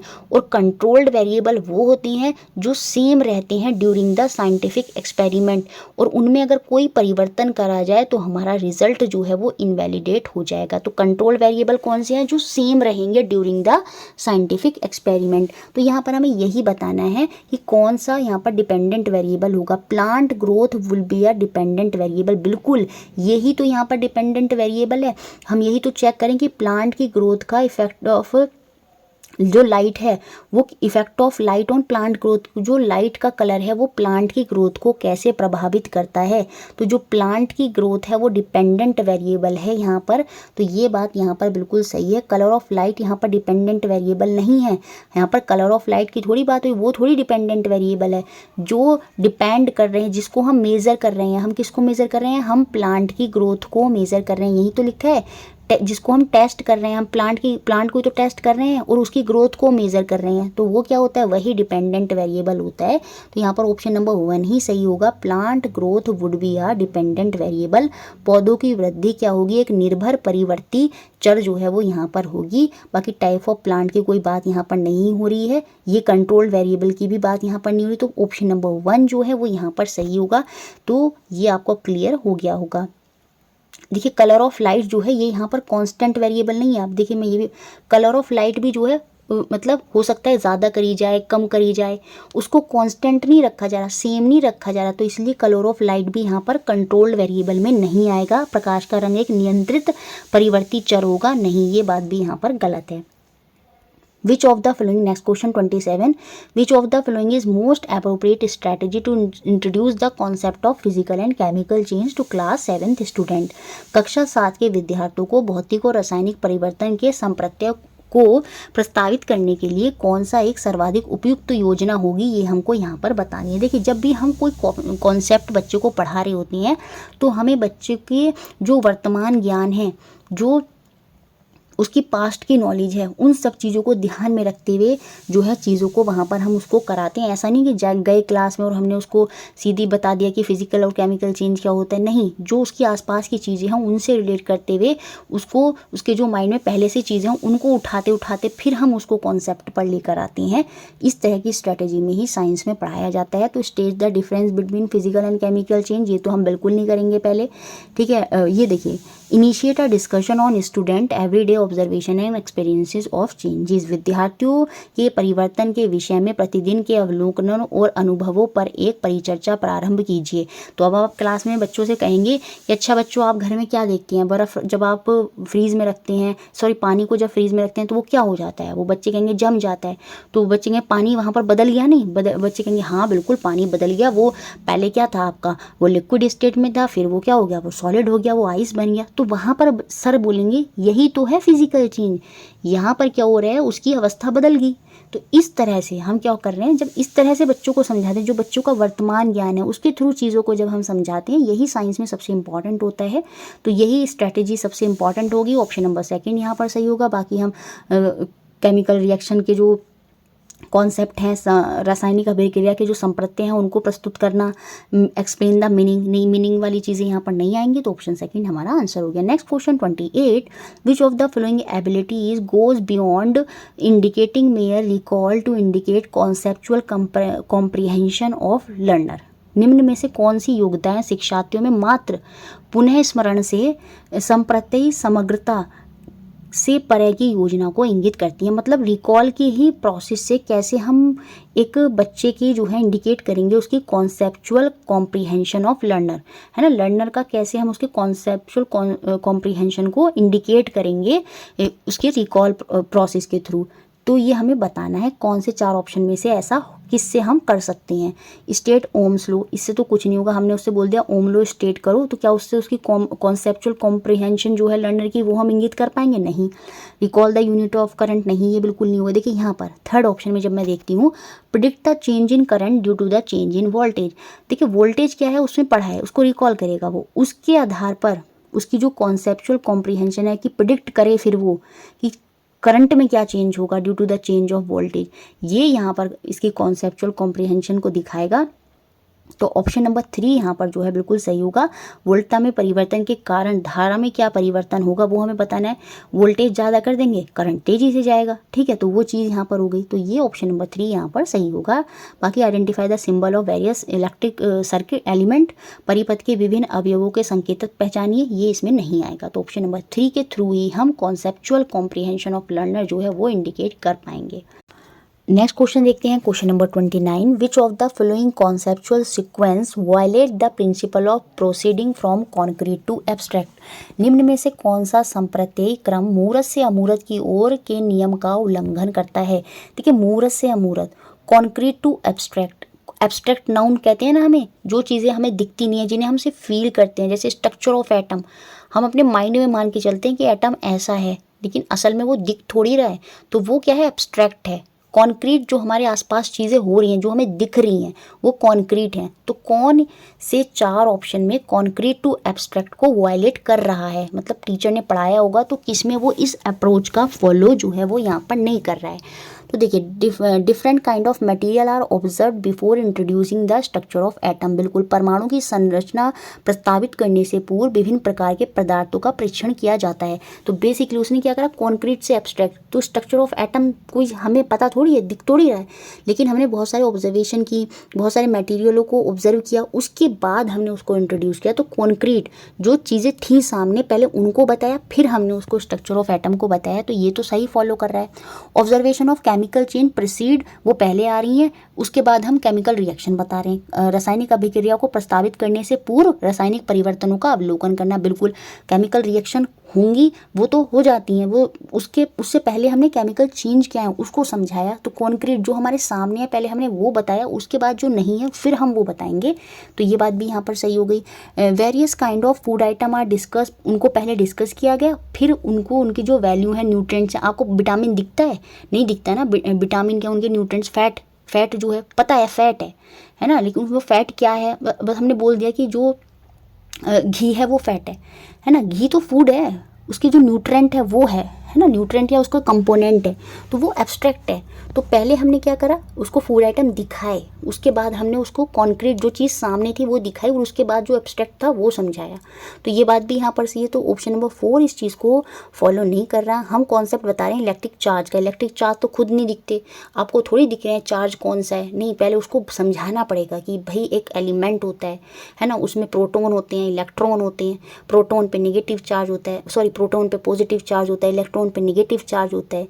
और जब ये जो एटम है ना, ये जो एटम है, जब ये इसमें जो ये एटम के अंदर जो प्रोटॉन और इलेक्ट्रॉन है, इसमें जो ये इलेक्ट्रॉन जब मूव करने लगते हैं तो इलेक्ट्रिसिटी जो है वहाँ पर प्रोड्यूस होती है। तो मतलब पहले हम चीज़ों को दिखाएंगे, कुछ ऑब्जर्व करवाएंगे, उसके बाद जो कॉन्क्रीट है पहले वो बताएंगे, फिर जो नहीं है वो समझाएंगे। तो इसमें ये स्टेप फॉलो नहीं हो रहा, ये यहाँ पर कॉन्क्रीट टू एब्स्ट्रैक्ट की ओर नहीं है, मूर्त से अमूर्त की ओर नहीं, उसका उल्लंघन कर रहा है। तो ऑप्शन नंबर 4 यहाँ पर मेरा आंसर होगा। नेक्स्ट क्वेश्चन और last question, question number 30, which of the following would not usually be consider as a component of scientific literacy. देखिए वैज्ञानिक साक्षरता क्या होती है, वैज्ञानिक साक्षरता का मतलब होता है कि साइंस का अपना दैनिक जीवन में प्रयोग करना। साइंस का ऐसा नहीं कि बस साइंस पढ़ ली, बस उसको डेफिनेशन की फॉर्म में समझा रहे हैं दूसरों को, नहीं, उसको आप कितना अपनी लाइफ में इम्प्लीमेंट कर पा रहे हैं, वही तो वैज्ञानिक साक्षरता है, साइंटिफिक लिटरेसी है, ठीक है। Making informal choices about social scientific issue, सामाजिक वैज्ञानिक विषयों पर संसूचित विकल्प देना, बिल्कुल इसमें क्या है आपकी साइंटिफिक लिटरेसी दिखेगी, है ना, वैज्ञानिक लिटरेसी यहाँ पर बिल्कुल शो होगी। Comprehending media reports on subject of scientific interest, वैज्ञानिक रुचि के विषयों पर मीडिया रिपोर्ट का बोध कराना, करना है ना, उसमें भी क्या हो रहा है, आप डिबेट कर रहे हैं, आप आर्ग्यू कर रहे हैं, चीज़ों को समझा रहे हैं, तर्क वितर्क कर रहे हैं, तो कहीं ना कहीं साइंटिफिक लिटरेसी जो है वहाँ पर आपकी दिख रही है, तो वो भी एक कंपोनेंट होगा साइंटिफिक लिटरेसी का। उसके थ्रू भी आपकी जो वैज्ञानिक साक्षरता है वो उसका एक इंपॉर्टेंट घटक जो है वहाँ पर माना जाएगा। Ability to identify cause effect relationship, बिल्कुल कारक प्रभाव, किस कारक की वजह से क्या प्रभाव पड़ रहा है, जैसे रेफ्रिजरेटर में CFC गैस यूज़ हो रही है, उसकी वजह से क्या प्रभाव पड़ रहा है, ओजोन परत पर नुकसान हो रहा है ना, उनको पहचानने की योग्यता भी आपकी साइंटिफिक लिटरेसी का एक इंपॉर्टेंट कंपोनेंट है। ये बात भी सही है। तो यहाँ पर जो गलत होगा वो होगा option number 4, ability to pursue science as a discipline at an advance level of education, विज्ञान के उन्नत स्तर पर विज्ञान को एक विषय के रूप में पढ़ने की योग्यता क्या वैज्ञानिक साक्षरता होती है? नहीं। विज्ञान एक सब्जेक्ट के रूप में पढ़ लिया वही आपकी साइंटिफिक लिटरेसी है? नहीं। आजकल यही होता है, बच्चे डिग्री ले लेते हैं, बस हमारे पास तो डिग्री है। नहीं, उसको आप किस तरह से यूज़ कर पा रहे हैं, कैसे उसको सोशल साइंटिफिक इश्यूज़ में उसको डिस्कस कर पा रहे हैं, है ना, वो सारी चीज़ें भी यहाँ पर, कैसे आप चीज़ों को लाइफ में इम्प्लीमेंट कर पा रहे हैं, साइंस को कैसे इम्प्लीमेंट कर पा रहे हैं, वो होती है साइंटिफिक लिटरेसी। तो ऑप्शन नंबर 4 यहाँ पर इसको रिप्रेजेंट नहीं करेगा। ये हमारा आंसर हो गया। तो सारे क्वेश्चन हमने देखे। अब हम देखते हैं 10 जनवरी में जो हमारे पेडागोजी के क्वेश्चंस आपके पूछे गए। फर्स्ट क्वेश्चन देखते हैं जो है पेडागोजी का, विच of the following statements correctly describe the difference between science and pseudo science, विज्ञान एवं कृत्रिम विज्ञान के विभेदन की निम्न में से कौन सा सही कथन व्याख्यान करता है, ये हमको बताना है। Pseudo science is unpopular and has not follower. देखिए जो सूडो साइंस है, इसमें जो मैं एग्जाम्पल अगर मैं आपको दूँ तो ये जो एस्ट्रोलॉजी होती है, जिसमें जैसे आपका होरोस्कोप वगैरह देखे जाते हैं, राशियाँ वगैरह जो होती हैं, एस्ट्रोलॉजी को हम एक कृत्रिम विज्ञान के रूप में कह सकते हैं। तो देखिए हम इसे ये नहीं कह सकते ये अनप्रचलित है, तो ये पॉइंट तो यहाँ पर गलत हो गया। Pseudo scientific theories are formulated in a manner that they can not be tested for incorrectness, ये बात ही यहाँ पर सही है। कृत्रिम विज्ञान के जो सिद्धांत होते हैं इस पर प्रतिपादित किए जाते हैं कि इनकी असत्यता के लिए उनकी जांच नहीं हो सकती। जैसे अगर एस्ट्रोलॉजी में बात करूँ, अगर किसी ने कुछ मेरे बारे में बता दिया तो वो अगर असत्य है तो उसकी जांच नहीं की जा सकती, तो वो आपकी सूडो साइंटिफिक थ्योरीज होती हैं। बेसिकली एस्ट्रोलॉजी जो होती है वो सूडो साइंस में आती है। तो ऑप्शन नंबर 2 जो है वही मेरा यहाँ पर आंसर हो जाएगा। बाकी इसमें फैक्ट और मेक नो प्रेडिक्शन होती हैं, कोई पूर्वानुमान नहीं लगाया जाता, ये सारे पॉइंट जो हैं यहाँ पर गलत हैं। तो ऑप्शन 2 हुआ यहाँ पर आंसर। नेक्स्ट क्वेश्चन 22, अ टीचर वांटेड। देखिए क्वेश्चन देखने में आपको ऐसा लगेगा कि बहुत ही अजीब सी पेडागोजी का क्वेश्चन है, लेकिन क्वेश्चन बहुत ही ईजी है। A teacher wanted to teach the law of flotation, वही वो उत्प्लावन का जो सिद्धांत है वो टीचर यहाँ पर पढ़ाना चाहती है। सबसे पहले उसने क्या करा, she began by explaining the meaning of the term flotation. ये सबसे अच्छी पद्धति नहीं है। जब भी आप एक्सप्लेन करते हैं विद द टर्म्स मीनिंग्स ये सब, तो ये साइंस में कभी भी अच्छी नहीं होती। साइंस में सबसे पहले कोई ना कोई एक्टिविटी कराई जाती है या बच्चों के वर्तमान ज्ञान से उनको कुछ ऐसी चीज़ें दी जाती हैं जिससे वो खुद पहुँचें उस टॉपिक तक। तो सबसे पहले यही चीज़ होती है, बच्चों से कुछ ना कुछ एक्टिविटी कराकर उनको उस टॉपिक तक ले जाया जाता है, ना कि बच्चों को सीधा एक्सप्लेनेशन दे दिया जाए। तो ये सबसे पहले हमें पता चल गया, ये जो स्ट्रैटेजी टीचर यहाँ पर फॉलो कर रही है वो इनएप्रोप्रिएट है। अब हमें 2 ऑप्शन में ये स्ट्रैटेजी इनएप्रोप्रिएट दिख रही है, तो इन 2 में से ही कोई हमारा आंसर होगा। ठीक है, अब उसने क्या करा, पहले ये सब टर्म वगैरह फ्लोटेशन क्या है वो सब एक्सप्लेन कर दिया। उसके बाद उसने 3 ऑब्जेक्ट लिए अलग अलग साइज़ के और उनको क्या करा, 1 by 1 put into a big glass container can of water. उसने क्या करा, एक एक करके उनको बड़े ग्लास के कंटेनर में डालना शुरू करा और बच्चों से कहा कि अब ऑब्जर्व करो व्हाट इज़ हैपनिंग, अब देखो क्या हो रहा है।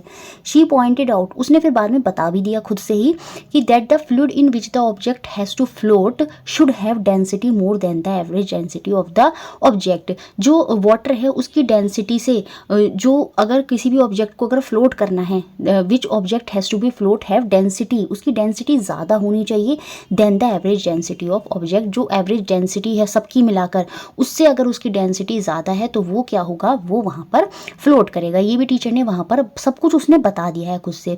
तो देखिए अब यहाँ पर सारी चीज़ें तो बच्चों को बता दी गई, तो बच्चा ऑब्जर्व क्या करेगा, तो उस केस में यहाँ पर आंसर होगा option number 4, this strategy is inappropriate because it is too prescriptive and there is no scope for investigation. मतलब इतना सब कुछ टीचर ने बता दिया है कि अब बच्चे को खोज करने के लिए, इन्वेस्टिगेशन के लिए कुछ बचा ही नहीं है। इस वजह से ये जो मेथड है वो इनएप्रोप्रिएट होगा।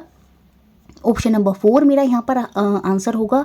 योजना जो है वो अनुपयुक्त है क्योंकि यह अधिक आदेशात्मक और इसमें जांच की कोई गुंजाइश नहीं है, क्योंकि उसने प्लवन की जो परिभाषा है वो वहाँ पर बच्चों को बता दी, कांच से बड़े बक्से में करके उसने वो भी डलवा दिया और उनको साथ में ये भी कह दिया कि जिस भी द्रव में वस्तु तैरेगी उसका घनत्व वस्तु के औसत घनत्व से अधिक होना चाहिए। तो यहाँ पर जांच आधारित कुछ रहा ही नहीं उपागम करने के लिए, क्योंकि टीचर ने क्या करा, यहाँ पर सारी चीज़ें जो हैं बच्चों को बता दी हैं। तो ऑप्शन नंबर 4 यहाँ पर आंसर हो।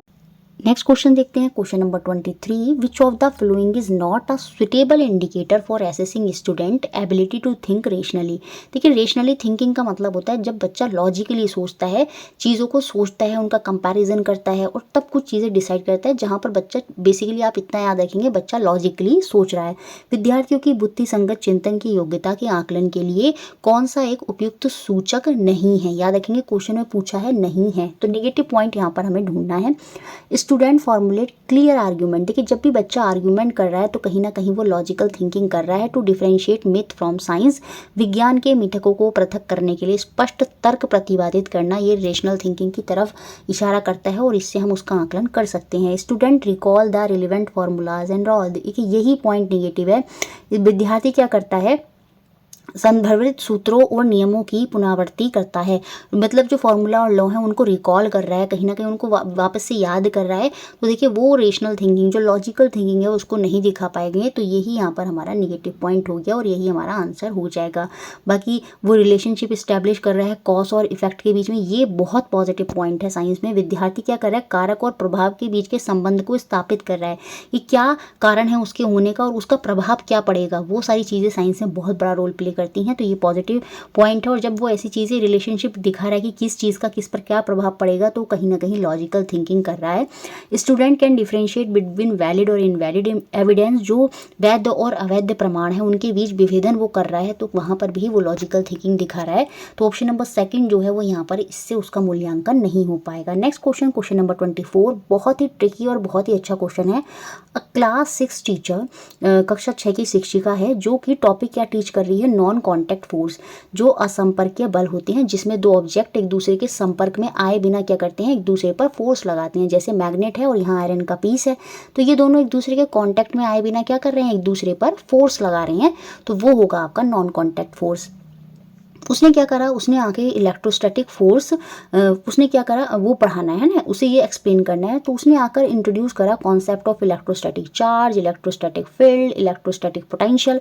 तो आपको लगता है क्या टीचर को क्लास 6 में ये चीज़ें पढ़ानी चाहिए, क्या ये उसके सिलेबस का पार्ट है? नहीं, ये चीज़ें बहुत ही एक्स्ट्रा हैं, एडवांस हैं, इन चीज़ों को वहाँ पर उसे नहीं बताना चाहिए। Which of the following curriculum validities is being violated, किसका उल्लंघन हुआ है? जब टीचर ऐसा कर रही है तो उसने किस वैलिडिटी का उल्लंघन किया है, किस पाठ्यचर्या वैधता का उल्लंघन किया है, वो हमको यहाँ पर बताना है। तो देखिए, हिस्टोरिकल ना एनवायरमेंटल ना एथिकल, यहाँ पे उसने कॉग्निटिव संज्ञानात्मक, देखिए साइंस में जो संज्ञानात्मक वैधता है, कॉग्निटिव वैलिडिटी है, उसका मतलब ये होता है कि जो करिकुलम है बच्चे के एज एप्रोप्रिएट होना चाहिए। याद रखेंगे साइंस में कॉग्निटिव का मतलब है सिलेबस जो है वो एज एप्रोप्रिएट होना चाहिए, और यहाँ पर जो टर्म टीचर ने यूज़ करे हैं वो उसके एज एप्रोप्रिएट के हिसाब से नहीं है, तो कहीं ना कहीं यही करिकुलम यही वैलिडिटी का वायलेशन हो रहा है, किसका, कॉग्निटिव का। तो ऑप्शन नंबर 2 संज्ञानात्मक यहाँ पर सही। नेक्स्ट क्वेश्चन देखते हैं, क्वेश्चन नंबर 25, और ये बिल्कुल 9 जनवरी में जो मैंने आपको समझाया था, डिपेंडेंट वेरिएबल और कंट्रोल वेरिएबल क्या होते हैं, निर्भर परिवर्ती और नियंत्रित परिवर्ती क्या होते हैं, वो है। देखिए, निर्भर प्रवर्ती, डिपेंडेंट वेरिएबल वो होता है जिसका हम टेस्ट कर रहे होते हैं अपनी एक्सपेरिमेंट के थ्रू, और जो टर्म्स कांस्टेंट रखे जाते हैं जिनमें परिवर्तन नहीं किया जाता वो आपके कंट्रोल्ड वेरिएबल होते हैं, वो नियंत्रित परिवर्ती होते हैं। और डिपेंडेंट आपको क्लियर हो गया, जो जिसका टेस्ट हम कर रहे हैं, जिस पर हम देखेंगे कि क्या इफेक्ट आने वाला है, तो वो आपका निर्भर परिवर्ती होता है। A teacher wanted her student to investigate the effect of temperature on the resistance of metallic wire. एक शिक्षिका अपने विद्यार्थियों से धातु तार की दी गई लंबाई के प्रतिरोध, तो लंबाई के प्रतिरोध का यहाँ पर हमें टेस्ट करना है। तो यहाँ पर जो टेस्ट हो रहा है वो क्या हो रहा है, लंबाई तार के लंबाई के प्रतिरोध का हम यहाँ पर टेस्ट कर रहे हैं और देख रहे हैं तापमान पे उसका क्या प्रभाव पड़ेगा, उसके द्वारा हम उसकी जांच कर रहे हैं कि तापमान के प्रभाव से कैसे जो तार है उसकी जो प्रतिरोधकता है उस पर क्या प्रभाव आता है। यह परिस्थिति में अन्य कारकों को स्थिर रखा हुआ है, जो अदर फैक्टर हैं उनको यहाँ पर क्या कर दिया है, टीचर ने उनको कांस्टेंट रख दिया है सिचुएशन में। तो which of the following statement would be correct about the experiment they setup for the purpose. तो इस उद्देश्य के लिए सेटअप किए गए प्रयोग के संदर्भ में कौन सा कथन सही है। देखिए लेंथ ऑफ वायर यहाँ पर डिपेंडेंट वेरिएबल है। देखिए लेंथ ऑफ वायर डिपेंडेंट नहीं है, रेजिस्टेंस ऑफ वायर जो है वो डिपेंडेंट है। यहाँ पर हम टेस्ट क्या कर रहे हैं, रेजिस्टेंस ऑफ वायर। यही तो लिख रहे हैं कि टेम्परेचर का इफेक्ट क्या पड़ेगा किस पर, resistance of the given length of metallic wire. तो हम टेस्ट कर रहे हैं यहाँ पर क्या, रेजिस्टेंस ऑफ वायर। तो जो चीज़ टेस्ट करी जाती है याद रखेंगे वो डिपेंडेंट वेरिएबल होता है। तो यहाँ पर यही जो है सेकंड ऑप्शन यहाँ पर सही होगा। धातु की प्रतिरोध एक निर्भर परिवर्ती होनी चाहिए। टेम्परेचर देखिए यहाँ पर कंट्रोल वेरिएबल नहीं, क्योंकि टेम्परेचर तो हम चेंज करते रहेंगे और फिर देखेंगे उसका प्रभाव उस पर क्या पड़ रहा है। तो ये कंट्रोल्ड वेरिएबल नहीं होगा।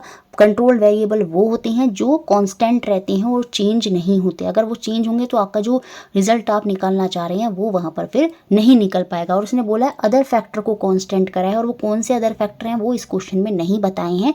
तो ये कंट्रोल्ड वेरिएबल में नहीं आएगा।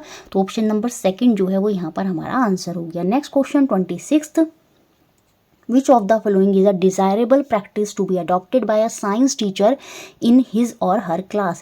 अपनी कक्षा में एक विज्ञान शिक्षिका शिक्षक द्वारा अपनाई गई निम्न में से कौन सी वांछित प्रथा हमको यहाँ पर बतानी है। क्या कर रहा है, स्ट्रिक्टली डिसअलाउइंग। देखिए जब भी स्ट्रिक्टली इस तरह की चीज़ें आ जाती हैं वो तो वैसे भी निगेटिव पॉइंट की तरफ इशारा कर देती हैं।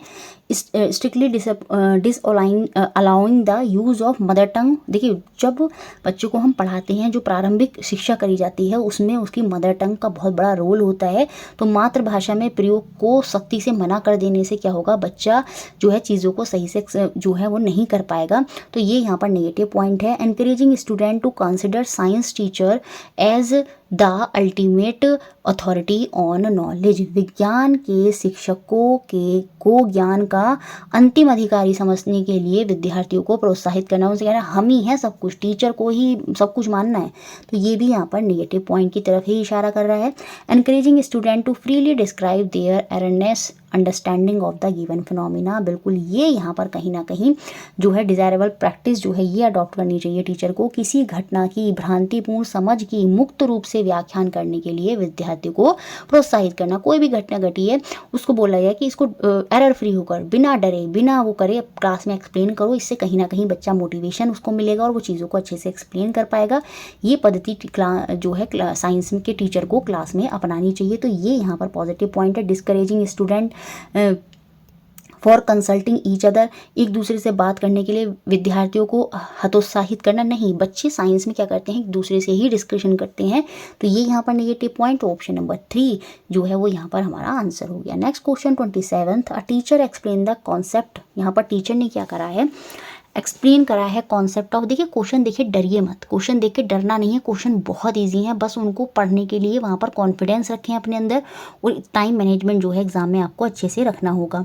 यहाँ पर टीचर जो है flow of electric current in a circuit by comparing it with more familiar example of flow of water from higher to lower pressure.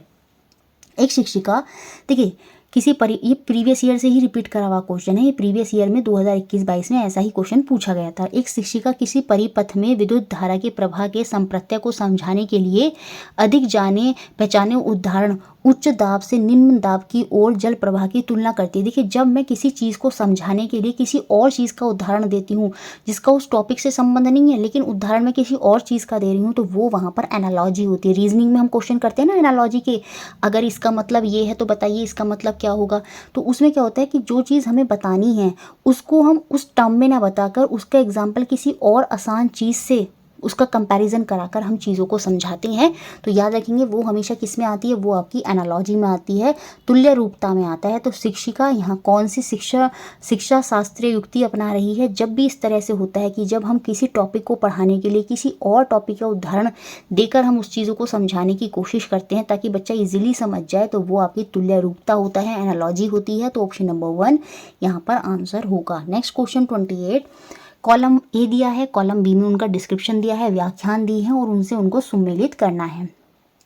Theory क्या होती हैं, यहाँ पर हमको बताना है कि सिद्धांत क्या होते हैं, हाइपोथेसिस क्या होता है, परिकल्पना क्या होता है। देखिए परिकल्पना क्या होता है, अनुमानित व्याख्या, यहाँ पर इसके सामने ही इसका आंसर दे रखा है। हाइपोथेसिस जो होता है वो आपका टेंटेटिव एक्सप्लेनेशन होता है, अनुमानित व्याख्यान होती हैं जो हमारे अनुमान में आता है। तो बी का, सेकंड का तो बी ही होगा, और सेकंड का बी जब मैं देखती हूँ तो मुझे यहाँ पर दो ऑप्शन देखने को मिलते हैं, एक तो थर्ड ऑप्शन, एक फोर्थ ऑप्शन। तो इन दोनों में से ही मेरा कोई अब यहाँ पर आंसर होगा। अब देखिए थ्योरी क्या है, सिद्धांत क्या है, अवलोकनों की भली भांति संप्रति व्याख्यान। बिल्कुल, थ्योरी क्या है, well supported explanation of observation. जो आपने ऑब्जर्वेशन की है उसका क्लियर एक्सप्लेनेशन जो है वो आपकी क्या है, थ्योरी है। जो हमने देखा उसको फिर हमने बताया, वो किस में आता है, वो आपका थ्योरी में आता है। और जब उनको बार बार टेस्ट करा जाता है और फिर उनमें परिवर्तन नहीं होते तो वो लॉ बन जाते हैं। ठीक है, याद रखेंगे। तो यहाँ पर ए का तो आपका क्या हो जाना है, ए का आपका सी हो जाना है। तो जो कि हमें फर्स्ट ऑप्शन यहाँ पे मिलता है, मतलब फोर्थ ऑप्शन जो है वो यहाँ पर आंसर होगा। थ्योरी क्या है यहाँ पर, well supported explanation of observation. जो ऑब्जर्वेशन जो आपने देखा उसको एक्सप्लेन कर दिया वो थ्योरी है। ठीक है, और हाइपोथेसिस तो आपकी टेंटेटिव एक्सप्लेनेशन है, अनुमानित व्याख्यान है। साइंटिफिक लॉ क्या है आपके, साइंटिफिक लॉ क्या है, statement summarising a relationship between variable, परिवर्तियों के मध्य संबंध का संक्षिप्त कथन जो होता है वो लॉ में बदल जाता है। जैसे न्यूटन के लॉ हैं वो क्या है, जो पूरी समरी है वहाँ पर न्यूटन ने पूरे एक्सपेरिमेंट किए, ऑब्जर्वेशन किए, थ्योरी बनाई, उससे बाद में जाके लॉ बना। लॉ में उसने बस सीधा सिंपल बोल दिया, जैसे थर्ड लॉ में for every action there is equal and opposite reaction. अब उसको क्या करना है, बार बार उसमें उसकी टेस्ट करने की ज़रूरत नहीं है। तो वो स्टेटमेंट समराइज होती हैं, अ रिलेशनशिप बिटवीन वेरिएबल, बहुत सारे वेरिएबल को रखकर कोई जब समराइज रिलेशनशिप बताई जाती है तो वो आपकी लॉ में आ जाती है। जबकि थ्योरी में यही फ़र्क होता है, थ्योरी में चीज़ें जो हैं टेस्टेड होती रहती हैं, मतलब उनको परिवर्तन किया जा सकता है थ्योरी में, क्योंकि जो आपने देखा आपने वो बता दिया तो उसमें आप परिवर्तन कर सकते हैं। लेकिन जो लॉ होती हैं ना उनमें चेंज नहीं होते। जैसे न्यूटन का थर्ड लॉ है वो बहुत सारी रिसर्च एक्सपेरिमेंट करने के बाद बना है, मल्टीपल चीज़ों को करने के बाद उसको समराइज करके एक स्टेटमेंट दिया गया है, तो वो आपका लॉ के टर्म में आएगा। कभी कभी लॉ और थ्योरी में डिफरेंस पूछ लेता है, तो याद रखेंगे थ्योरी क्या है, जो आपने देखा उसको एक्सप्लेन कर दिया वो थ्योरी है। उसमें चेंजेस हो सकते हैं लेकिन लॉ में इजीली चेंजेस नहीं होते, ये बात आप याद रखेंगे, क्योंकि वो बहुत सारे एक्सपेरिमेंट करने के बाद ही जो है समराइज स्टेटमेंट जो है वहाँ पर बनाया गया है। साइंटिफिक एक्सपेरिमेंट क्या होगा, तो किसी अनुमान की जांच की नियंत्रण विधि जो होती है वो आपकी वैज्ञानिक प्रयोग होता है। तो ऑप्शन नंबर 4 जो है वो यहाँ पर आंसर हो जाएगा। इन चारों को जो इसमें मैच हुए हैं उनको प्लीज़ एक बार अच्छे से लर्न भी आप कर लीजिए। नेक्स्ट क्वेश्चन देखते हैं, question number 29, which of the following is the most appropriate objective of organising visit to various place of scientific interest. वैज्ञानिक रुचि के विभिन्न स्थानों की सैर के आयोजन का निम्न में से क्या सर्वाधिक उपयुक्त उद्देश्य है, ये हमको बताना है। जैसे जब हम छोटे थे तो हमें पार्ले जी की फैक्ट्री में ले जाया गया था एक बार स्कूल से, एक बार हमें फार्म में ले जाया गया था, ये कैसे सब्जियाँ बोई जाती हैं। तो इस तरह की बातों की कर रहा है कि जो हम ये विजिट ऑर्गेनाइज करते हैं वेरियस प्लेस, इसमें साइंटिफिक इंटरेस्ट, तो कौन सा मोस्ट अप्रोप्रिएट, इसके पीछे का उद्देश्य क्या है ये हमको यहाँ पर बताना है। They help in connecting text book knowledge with the real world. बिल्कुल, ये तो बिल्कुल होगा, तो इसका मतलब यही आंसर हो जाएगा। ये पाठ्य पुस्तक के ज्ञान को वास्तविक संसार से जोड़ने में सहायता करते हैं, और इसे ही हम एनवायरमेंटल वैलिडिटी में भी कंसिडर करते हैं जब हम चीज़ों को एनवायरमेंट से कनेक्ट करते हुए पढ़ाते हैं। ठीक है, तो ये यहाँ पर बिल्कुल इसी वजह से हम विजिट कराते हैं, ताकि बच्चा जो उसकी बुक का ज्ञान है उसको रियल वर्ल्ड से कनेक्ट कर सके। They are enjoyable, time pass के लिए ले जाते हैं उनको। ठीक है, ग्रुप असेसमेंट के लिए ले जाते हैं, या फिर क्या कहते हैं, प्रोवाइड इफेक्टिव स्ट्रेटजी। जो मैंने लार्ज साइज क्लास, जब बच्चे बहुत ज़्यादा हैं तो उनको पढ़ाने की वजह क्या करें, फील्ड ट्रिप पे ले जाएं। तो ये तो टीचर की सुविधा के अनुसार हो गया। ये सब निगेटिव पॉइंट है, तो पॉजिटिव पॉइंट फर्स्ट पॉइंट है। तो ऑप्शन नंबर 1 यहाँ पर हमारा आंसर हुआ। आज के लिए लास्ट क्वेश्चन जो हमारा 10 जनवरी में पूछा गया, which of the following is not a desirable teaching learning practice to be followed by science teacher at middle school level. Negative point बताना है। माध्यमिक विद्यालय स्तर पर विज्ञान के शिक्षकों द्वारा अनुसरित निम्न में से क्या एक वांछित शिक्षण अधिगम प्रथा नहीं है, ये हमको यहाँ पर बताना है। तो नेगेटिव पॉइंट हम यहाँ पर ढूंढेंगे। Convince student that the science subject is not meant for all, ये तो बहुत ही नेगेटिव पॉइंट है। विद्यार्थियों को ये विश्वास दिलाया कि विज्ञान विषय सबके लिए नहीं है, सबके लिए नहीं है, तो बच्चे कहीं ना कहीं वहाँ पर डिमोटिवेट हो जाएंगे। कुछ बच्चों को लगेगा शायद हमको जो समझ में नहीं आ रहा है, शायद सर यही कह रहे हैं कि विज्ञान हमारे लिए बना ही नहीं है। तो इस तरह से तो ये बहुत ही बच्चे को साइंस से दूर ले जाएगा, तो ये यहाँ पर नेगेटिव पॉइंट है। तो यही पूछ रहा था विच of the following is not a desirable teaching learning practice, तो यही होगा। तो ऑप्शन नंबर 1 ही यहाँ पर हमारा आंसर होना चाहिए। बाकी सब तो पॉजिटिव पॉइंट होंगे। Begin your teaching with concept that the, देखिए ये होती है, ये साइंस में इस तरह की अप्रोच यूज करी जाती है। Begin your teaching with concept that are familiar to student and gradually move toward the unfamiliar one. अपने अध्यापक की आरंभ उन संप्रत्तियों से कीजिए जिनसे विद्यार्थी परिचित हो और धीरे धीरे अपरिचित संप्रत्तियों को समझाइए। जो उसको पता है पहले वो बताना है, उसके वर्तमान ज्ञान से कनेक्ट करते हुए उसको आगे लेके जाना है, और जो उसको नहीं पता फिर वो बताना है। इस तरह की अप्रोच ही साइंस में सबसे बेस्ट होती है। तो ये पॉइंट बहुत पॉजिटिव है, याद रखेंगे। Encourage student to try out their ideas का बहुत बड़ा रोल प्ले होता है साइंस में। बच्चे क्या क्या सोच रहे हैं उनको बोलने के लिए उनको प्रोत्साहित करना, बिल्कुल ये बात सही है। Admit that scientific knowledge has its limitation, स्वीकार कीजिए कि जो वैज्ञानिक ज्ञान है उसकी अपनी सीमाएँ होती हैं। देखिए वैज्ञानिक ज्ञान की भी सीमाएँ होती हैं, तो ये भी यहाँ पर पॉजिटिव पॉइंट है। तो फर्स्ट पॉइंट हमें बिल्कुल सरासर निगेटिव दिख रहा है, तो फर्स्ट ऑप्शन ही हमारा यहाँ पर आंसर होगा। और इस तरह से हमने ये सारे क्वेश्चन 10 जनवरी के क्वेश्चंस हमने देख लिए। अब हम देखेंगे 11 जनवरी में जो आपके पेडागोजी के क्वेश्चंस पूछे गए। वीडियो अच्छा लगता है तो उसको लाइक ज़रूर कर दिया करें। अगर आपको साइंस पेपर 2 के लिए नोट्स चाहिए, नोट्स सारे प्रीवियस ईयर विद आंसर्स आपको मिल जाएंगे।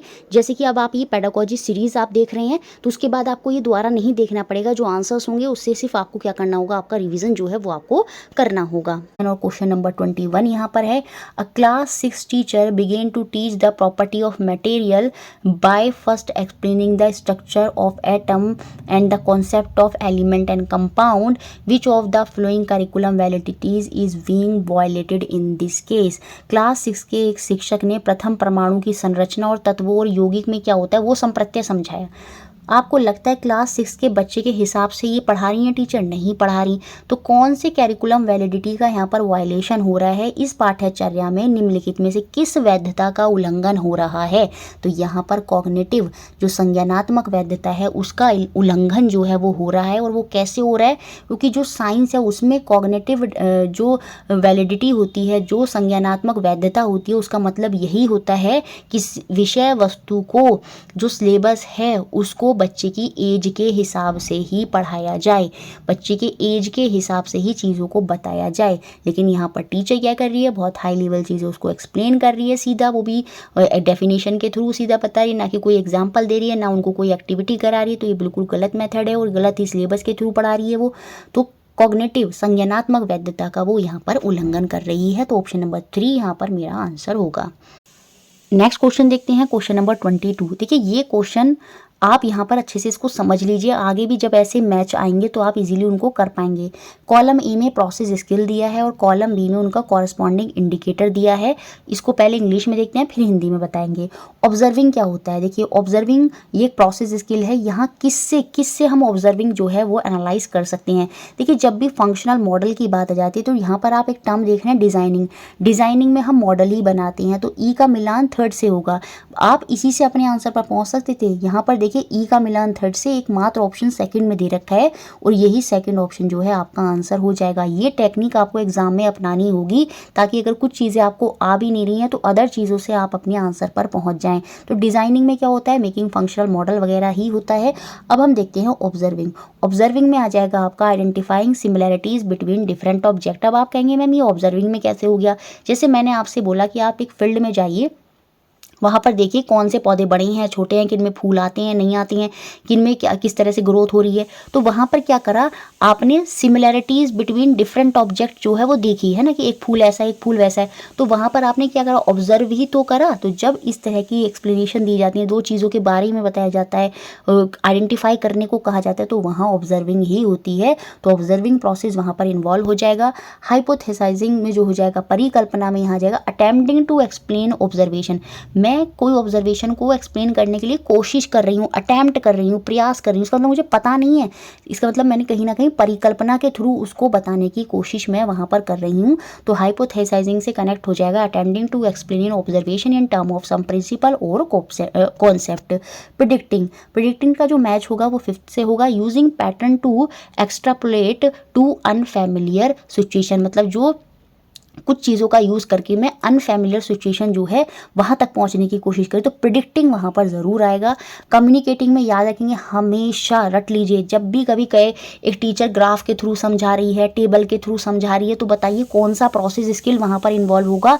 तो ये बात दिमाग में रट लीजिएगा, हमेशा वहाँ पर जब भी ग्राफ टेबल के थ्रू चीज़ों को समझाया जाता है, टीचर बोर्ड पर बता रही है ग्राफ बनाकर, तो हमेशा वहाँ पर कम्युनिकेटिंग जो प्रोसेस स्किल है वो इन्वॉल्व होता है। और डिज़ाइनिंग में आ जाएगा मेकिंग फंक्शनल मॉडल, तो ऑप्शन नंबर सेकंड यहाँ पर मेरा आंसर होगा। हिंदी में अगर मैं देखें तो प्रक्रिया कौशल यहाँ पर दिए हैं, उनके जो सदर्ण सूचक हैं वो सेकंड में दे रखे हैं। अवलोकन करना से मिलान किसका होगा?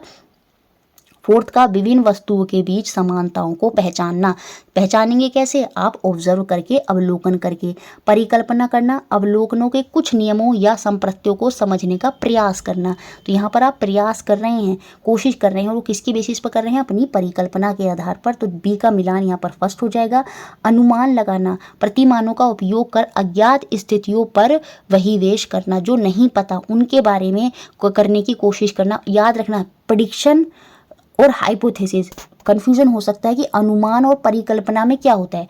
परिकल्पना जब हम एक्सपेरिमेंट कर रहे होते हैं उसके बीच में होती है। जैसे हम कोई चीज़ कर रहे हैं, प्रयास कर रहे हैं, उसके बाद हम परिकल्पना करेंगे, अच्छा इसमें ये भी हो सकता है, चलो मैं ये करके देखती हूँ। तो वो परिकल्पना हमेशा जब कोई भी चीज़ आप कर रहे होते हैं उसके बीच में आती है। अनुमान जो है वो जो चीज़ नहीं पता शुरू में लगाया जाता है। प्रिडिक्ट जो है वो शुरू में करा जाता है, जो चीज़ें नहीं पता, अनफैमिलियर है, अज्ञात स्थितियों को जानने की कोशिश करना शुरू में, तो वो अनुमान में आ जाएंगे। संप्रेषण में मैंने बता दिया, हमेशा जब भी आरेख सारणी वगैरह आ जाएं उनको दर्शाना, वो हमेशा कम्युनिकेटिंग में आएंगी, संप्रेषण में आएंगी। और अभिकल्पना करना हो जाएगा आपका कार्यपरक निर्देशन बनाना। ठीक है, तो डिज़ाइनिंग इसको हिंदी में इंग्लिश में बोलेंगे तो इंग्लिश हिंदी का देख के आप कर सकते थे। तो ऑप्शन नंबर सेकंड जो है वो मेरा यहाँ पर आंसर होगा। नेक्स्ट क्वेश्चन देखते हैं, क्वेश्चन नंबर 23। देखिए ये क्वेश्चन भी जो हम 9-10 जनवरी की शिफ्टों में देख रहे थे उन्हीं से रिपीट करता हुआ क्वेश्चन है। A teacher to teach her student about the condition required for photosynthesis to take place in plant. जो प्रकाश संश्लेषण पौधों में होता है वो कंडीशन समझाने के लिए class 8th teacher begin by defining the process of photosynthesis. देखिए यहाँ पे उसने डेफिनेशन देना शुरू कर दिया। और साइंस में जब डेफिनेशन की बात होती है तो वो कभी भी अप्रोप्रिएट मेथड नहीं काउंट होता, क्योंकि साइंस में इंक्वायरी अप्रोच पर फोकस दिया जाता है। बच्चों से पहले कुछ ना कुछ ऐसी चीज़ें पूछी जाएं कि ताकि हम उनके वर्तमान ज्ञान को जानकर फिर हम उन चीज़ों पर पहुँचे। तो सबसे पहले डिफाइन करना साइंस में कभी अच्छा नहीं होगा। तो याद रखेंगे ये स्ट्रैटेजी जो है वो इनएप्रोप्रिएट है। कैसी है? इनएप्रोप्रिएट है। And then listing the various factor required for photosynthesis. उसने कौन कौन से फैक्टर फोटोसिंथेसिस के लिए होंगे वो भी बता दिया, जैसे कार्बन डाइऑक्साइड है, वाटर चाहिए सॉइल से, है ना। तो वो सारे फैक्टर उसने वहाँ पर बता दिए कि सनलाइट होनी चाहिए, वो सारी चीज़ें वहाँ पर उसने बता दी। सनलाइट, वाटर, एयर, ये भी बता दिया बच्चों को। She then engage her student in a group project in which they themselves verify the importance of each of the factor over the next few days. फिर उनसे बोला गया कि ग्रुप बना दिया गया कि अब भैया चीज़ों को ऑब्जर्व करो। अब देखिए टीचर ने यहाँ पर क्या किया, डेफिनेशन भी दे दी, फैक्टर जो उसमें इन्वॉल्व होते वो सब भी बता दिए। तो बच्चों को करने का यहाँ पर कुछ रहा ही नहीं। तो यहाँ पर हम ये कहेंगे कि ये जो स्ट्रैटेजी है वो इनएप्रोप्रिएट है, because it is prescriptive. Teacher ने बहुत ज़्यादा चीज़ों को एक्सप्लेन कर दिया है और there is no scope for investigation. तो in the point of inquiry oriented pedagogy के, क्योंकि साइंस में इंक्वायरी ओरिएंटेड पैडागोजी पर बहुत बल दिया जाता है, तो ये उसके बेसिस पर देखा जाए तो बिल्कुल गलत है। क्योंकि यहाँ पर बच्चे अब कुछ इंक्वायरी करेंगे ही नहीं, क्योंकि बच्चों को पहले से ही सब कुछ पता है। तो ये गलत स्ट्रैटेजी है और there is no scope for investigation यहाँ पर है ही नहीं, क्योंकि टीचर ने सब कुछ एक्सप्लेन कर दिया है। तो ऑप्शन 4 मेरा यहाँ पर आंसर होगा। सेम ऐसे हिंदी में भी यहाँ पर लिखा है कि प्रकाश संश्लेषण वो पढ़ाना चाहती है, उसने परिभाषा करना आरंभ कर दिया। उसने फिर जो उसमें विभिन्न कारकों जैसे सूर्य का प्रकाश, जलवायु, इन सब की भी सूचीबद्ध कर दी। और फिर एक छात्रों का समूह बनाकर उन्हें आगामी कुछ दिनों में प्रत्येक कारक का महत्व जो है वो स्वयं जांचने के लिए कहा गया। तो बताइए जांच आधारित शिक्षा शास्त्र के दृष्टिकोण में आप इस योजना को किस प्रकार आकलन करेंगे। तो ये योजना जो है अनुपयुक्त है, क्योंकि पहले उसने डेफिनेशन दी तो इस हिसाब से ये अनुपयुक्त है, क्योंकि यह आदेशात्मक है और इसमें खोज का कोई अवसर नहीं है, क्योंकि सारी चीज़ें बच्चों को बता दी गई, पानी ये वो, और उसमें फिर खोज जैसा कुछ रहा ही नहीं है, इंक्वायरी जैसा कुछ रहा ही नहीं है। तो इस बेसिस पर ऑप्शन नंबर 4 मेरा आंसर होगा। Next question 24। ये देखिए डिपेंडेंट वेरिएबल और कंट्रोल वेरिएबल से हर शिफ्ट में क्वेश्चन आया है और अब मुझे लगता है ये आपको क्लियर हो गया होगा। A teacher wanted her student to investigate the effect of length of simple pendulum on its time period. एक शिक्षिका चाहती थी कि उनके विद्यार्थी एक सरल लोलक के आवर्त काल पर लंबाई के प्रभाव की जांच करें। ठीक है, तो उसके बाद क्या करा, she guided her student to set up an experiment based on the varying factor of an interest while holding the other factor constant across the situation. तो उसने क्या करा, उन्होंने अपने विद्यार्थियों को ऐसे प्रयोग सेटअप करने का मार्गदर्शन दिया जिसमें सभी स्थितियों की रुचि के कारक को छोड़कर बाकी सभी कारकों को स्थिर कर दिया गया। तो कंट्रोल वेरिएबल, जिन चीज़ों को स्थिर करा जाता है वही क्या होती हैं, आपके कंट्रोल्ड वेरिएबल होती हैं, नियंत्रित परिवर्ती होती हैं। और इसने बोला नियंत्रित परिवर्ती जो हैं वो कुछ हैं, कुछ कौन है वो यहाँ पर बताया नहीं है। तो कंट्रोल वेरिएबल के बारे में तो यहाँ हमें पता ही नहीं है। जो चीज़ यहाँ पर कांस्टेंट है, जो चीज़ यहाँ पर स्थिर है, वो यहाँ पर हमको पता ही नहीं है। तो कंट्रोल वेरिएबल तो कुछ होगा ही नहीं यहाँ पर। विच of the following statement would be correct about the experiment they setup for this purpose. इस उद्देश्य के लिए सेटअप किए गए प्रयोगों के संदर्भ में कौन सा कथन सही होगा, ये हमको यहाँ पर बताना है। देखिए, हम देख रहे हैं कि लेंथ का इफेक्ट क्या पड़ेगा, effect of length of a symbol pendulum on its time period. तो किस चीज पर टेस्ट कर रहे हैं, टाइम पीरियड पर। तो वेरिएबल डिपेंडेंट जो वेरिएबल होगा वो यहाँ पर क्या होगा, वो टाइम पीरियड हो जाएगा। दोलन का आवर्त काल एक निर्भर प्रवृत्ति चर है, यही यहाँ पर होगा। जैसे मैंने आपको बताया था पीछे, डिपेंडेंट वेरिएबल वो होता है जिस पर टेस्ट हो रहा होता है। तो यहाँ पर हम इफेक्ट ऑफ लेंथ पेंडुलम देख रहे हैं, किस पर, टाइम पीरियड पर। तो जिस पर जांच हो रही होती है, जिस पर टेस्ट हो रहा होता है, वो आपका डिपेंडेंट वेरिएबल होता है, निर्भर प्रतिवर्ती होता है। तीनों शिफ्टों में ये क्वेश्चन आया है, तो ये यहाँ पर आंसर होगा ऑप्शन नंबर 3। कंट्रोल्ड वेरिएबल यहाँ पर कुछ दिया ही नहीं है, क्योंकि इसने बोला अदर फैक्टर को हमने कांस्टेंट कर दिया, और अदर फैक्टर कौन से हैं वो यहाँ पर बताए नहीं है। और जिन चीज़ों को कांस्टेंट करा जाता है वही आपके क्या होती हैं, कंट्रोल्ड वेरिएबल होती हैं, वही आपके क्या होते हैं, नियंत्रित परिवर्ती होती हैं, जो यहाँ पर बताए नहीं है।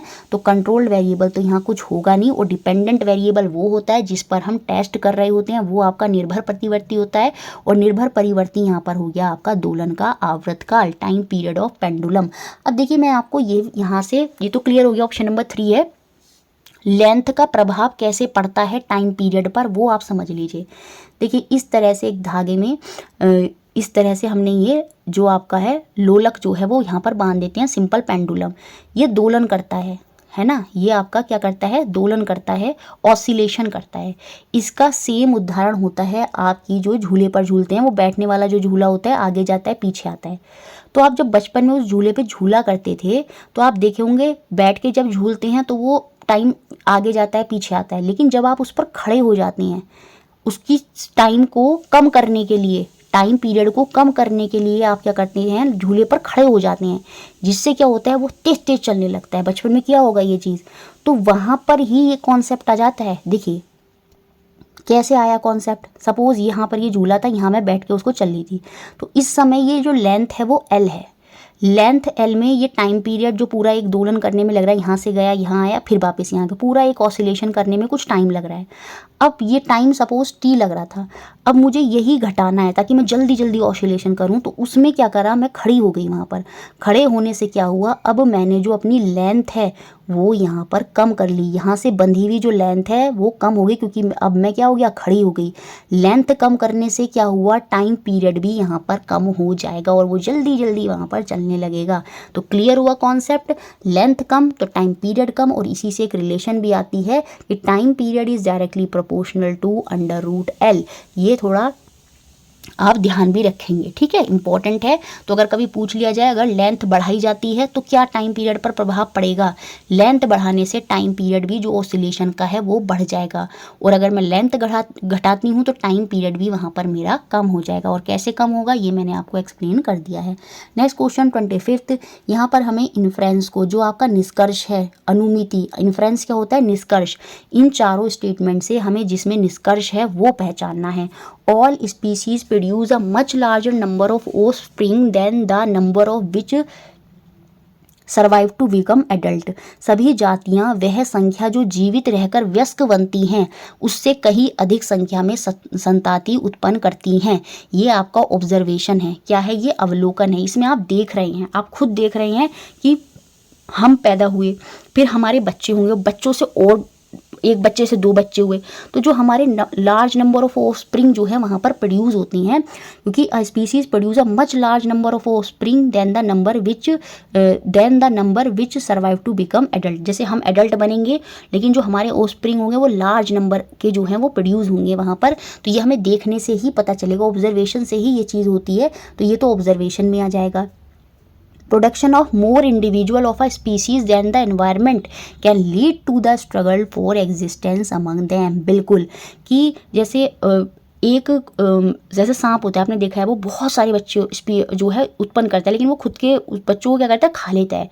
क्यों? क्योंकि अगर वो ज़्यादा अमाउंट में हो जाएंगे एनवायरनमेंट में तो वो उनके ही एग्जिस्टेंस के लिए खतरा होंगे।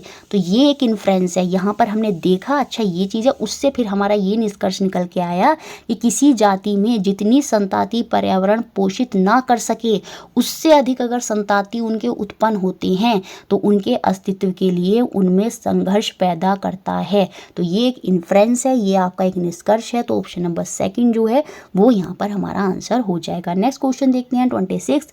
विच of the following is not an objective of organizing group activities in science class. विज्ञान की किसी कक्षा में समूह क्रियाकलाप आयोजित करने में निम्न में से कौन सा एक उद्देश्य नहीं है। देखिए, to encourage student to compete with each other, यही यहाँ पर नहीं होगा। विद्यार्थियों में एक दूसरे से प्रतिस्पर्धा के लिए प्रोत्साहित करना। आप पेडागोजी में नॉर्मली में पढ़ते हैं कंपटीशन कभी भी एक अच्छा वे नहीं माना चाहिए, उससे बच्चों में हीन भावना उत्पन्न होती है, वो लड़ सकते हैं, फाइट करेंगे, उससे क्लास का माहौल ख़राब हो जाएगा। तो ये कभी भी एनकरेज करने वाला क्या है, organizing group activities in science class में कभी भी एक अच्छा मेथड नहीं होगा। बाकी to encourage student to work with each other for a common goal, है ना, एक समान कार्य को करने के लिए बच्चों को एक साथ लेके आना, ठीक है। लर्न फ्रॉम वन अदर, एक दूसरे से सीखना, तो ये तो ग्रुप एक्टिविटीज़ बिल्कुल बढ़िया है, उसके लिए अच्छे मेथड हैं। To inculcate a sense of collective responsibilities in student, विद्यार्थियों में एक सामूहिक उत्तरदायित्व की भावना उत्पन्न करना। जैसे कहते हैं ना कि सामूहिक उत्तरदायित्व मतलब आप सब ग्रुप में हो, आप सबको अच्छे से देखना है, तो उनमें कलेक्टिव रेस्पॉन्सिबिलिटी जो है वहाँ पर उत्पन्न होंगी। ये सब उद्देश्य हैं organizing group activities science class में, तो सेकंड ऑप्शन ही यहाँ पर। नेक्स्ट क्वेश्चन देखते हैं, question number 27। Read the paragraph below, और इस पैराग्राफ को पढ़ना है। विच of the following understanding about science and science activities is supported by the above, ये हमको बताना है। तो पूरा पैराग्राफ पढ़ना है। चार्ल्स रॉबर्ट डार्विन थे, set out on A voyage मतलब समुद्र की यात्रा पर निकले जब वो 22 साल के थे। The studies that he conducted during this voyage provide a deep understanding about the variety of life on earth, मतलब जो इस वॉयज पे निकले तो उन्हें यहाँ पर क्या हुआ, डीप अंडरस्टैंडिंग पता चली about the variety of life on the earth. After he got back to England, जब वो वापस इंग्लैंड आ गए, he stayed there and conducted various experiment, उन्होंने बहुत सारे एक्सपेरिमेंट करे, and that lead him to hypothesis, तब उन्होंने परिकल्पना करी। देखिए यही तो मैंने पीछे समझाया था, जब हम कोई चीज़ कर रहे होते हैं एक्सपेरिमेंट के बीच में अगर हम सोच रहे हैं तो वो परिकल्पना होती है, और चीज़ों को करने से पहले जब हम सोचते हैं तो वो प्रेडिक्शन होता है, ठीक है। तो उन्होंने हाइपोथेसिस करी और उसके बाद उन्होंने एक निष्कर्ष निकाला that evaluation took place due to a natural selection. वहाँ से उन्होंने ये जो इवैल्यूएशन हुआ है, मानव की जो प्रकृति का इवोल्यूशन हुआ है वो कहाँ से हुआ है, took place due to natural selection.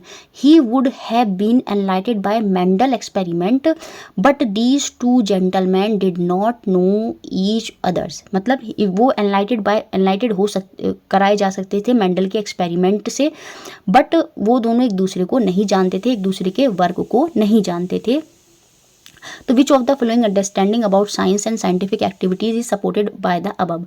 Hypothesis is always formed prior to experiment, experiment से पहले हाइपोथेसिस करते हैं नहीं, अभी तो देखा था पहले एक्सपेरिमेंट करें फिर उसके बाद वो हाइपोथेसिस पे पहुंचे, तो ये गलत हो गया। Scientific studies require some apparatus, देखिए यहाँ पर उन्होंने कुछ एपरेटस वगैरह यूज़ नहीं करे, उन्होंने तो क्या हुआ अर्थ को देख के ही, लाइफ को देख के ही अब चीज़ों को एनालाइज कर लिया, तो इसमें कुछ स्पेशल एपरेटस की ज़रूरत नहीं पड़ी। Scientist are usually young people, अगर वो यंग थे तो इससे हम ये थोड़ी कह सकते हैं कि साइंटिस्ट जो होते हैं वो यंग ही पीपल होते हैं, तो तीनों यहाँ पर गलत हैं। तो यहाँ पर जो सही होगा वो ये होगा, sharing of work among scientist can be beneficial. देखिए अब यही तो लिखा था कि वो मेंडल से भी एनलाइट करे जा सकते, वो भी उनको प्रोत्साहित कर सकते थे, वो भी उनको बता सकते थे, लेकिन वो एक दूसरे को जानते नहीं थे। तो इसका मतलब इससे ये निकल कर आता है कि sharing of work among scientist can be beneficial. अगर वो जानते एक दूसरे को तो एक दूसरे के वर्क से वो और भी चीज़ें अच्छे से कर पाते। तो यहाँ पर सेकंड ऑप्शन जो है मेरा आंसर होगा। देखिए किस तरह से क्वेश्चन पूछा गया और आंसर कुछ भी भारी नहीं था। तो वही हिंदी में लिखा है, अनुच्छेद दिया है, ध्यानपूर्वक पढ़ना है। और कौन सा विचार विज्ञान एवं विज्ञान के क्रियाकलापों के लिए उपयुक्त द्वारा समर्थित है, ये हमको बताना है। चार्ल्स डार्विन थे, वो समुद्र यात्रा पर निकले। यात्रा के दौरान किए गए उनके अध्ययनों ने पृथ्वी पर जीवन की विविधता के संदर्भ में एक गहरी समझ प्रदान की।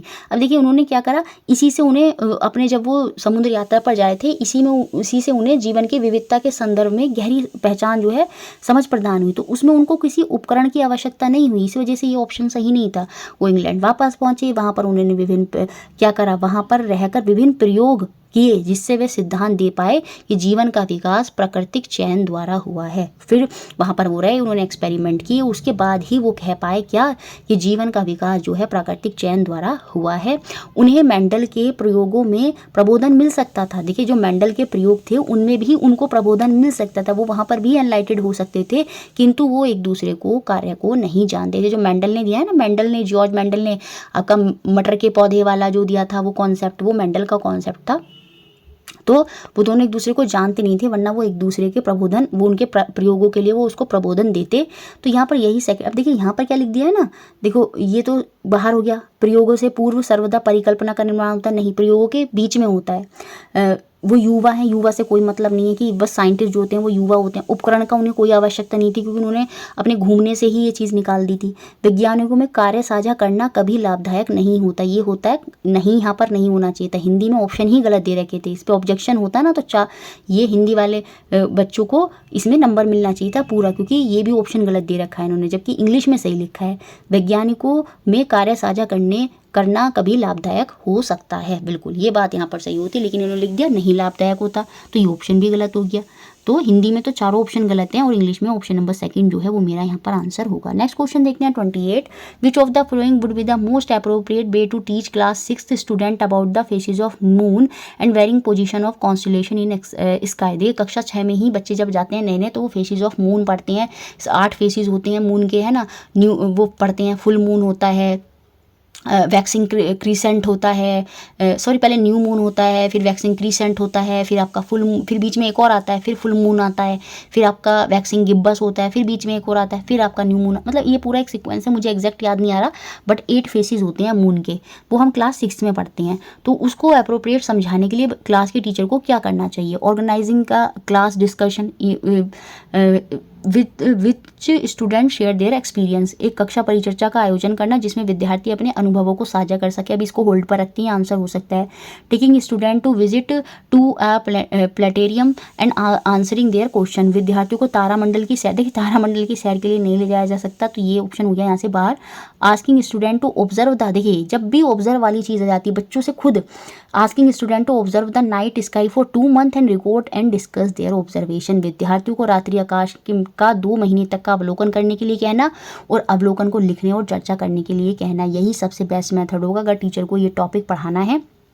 तो बच्चे कुछ ना कुछ ज़रूर सीखेंगे। बच्चे आकर बताएंगे क्लास में कि पहले मैम हमें मून जो है पूरा दिख रहा था, फिर थोड़ा दिख रहा था, फिर बढ़ता चला गया, फिर वो इस तरह की चीज़ें वहाँ पर देखेंगे, तो वो सबसे अच्छा मेथड होगा। तो ऑप्शन नंबर 3 यहाँ पर आंसर होगा। Next question 29, which of the following can be suitable indicator for assessing student interest in science. विज्ञान में विद्यार्थियों की रुचि का आकलन करने के लिए कौन सा उपयुक्त सूचक है, ये हमको बताना है। Measure physical quantity using appropriate, देखिए रुचि का पता लगाना है कि उन्हें साइंस में इंटरेस्ट है नहीं, उसका आकलन करना है। तो उसमें उन्हें मेजर करने के लिए कुछ दे देना है ना, उपयुक्त उपकरणों, यंत्रों और युक्तियों द्वारा भौतिक मात्राओं का मापन, ये बिल्कुल नहीं होगा। फॉर्मूला वगैरह, इक्वेशन लो वगैरह, ये वाला भी बिल्कुल नहीं होगा। Use correct scientific convection and symbol, देखिए सभी वैज्ञानिक परंपराओं एवं संकेतकों का उपयोग करना। इन चीज़ों से तो बच्चा उसके इंटरेस्ट नहीं जान पाएंगे आप, उसका साइंस में इंटरेस्ट है या नहीं ये नहीं जान पाएंगे, उसका असेसमेंट नहीं कर पाएंगे, उसका आकलन नहीं कर पाएंगे।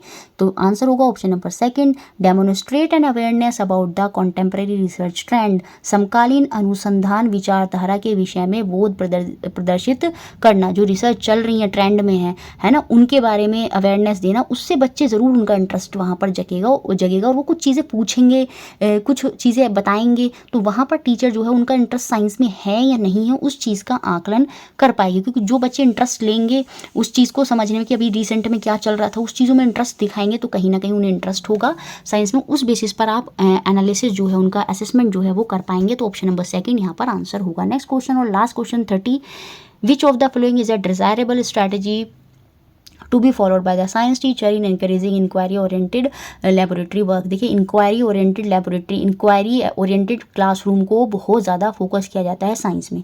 विज्ञान में शिक्षक द्वारा अनुसरित जांच अभिमुख प्रयोगशाला कार्य को प्रोत्साहित करने के लिए कौन सा एक वांछित योजना होगी, ये हमको यहाँ पर बतानी है।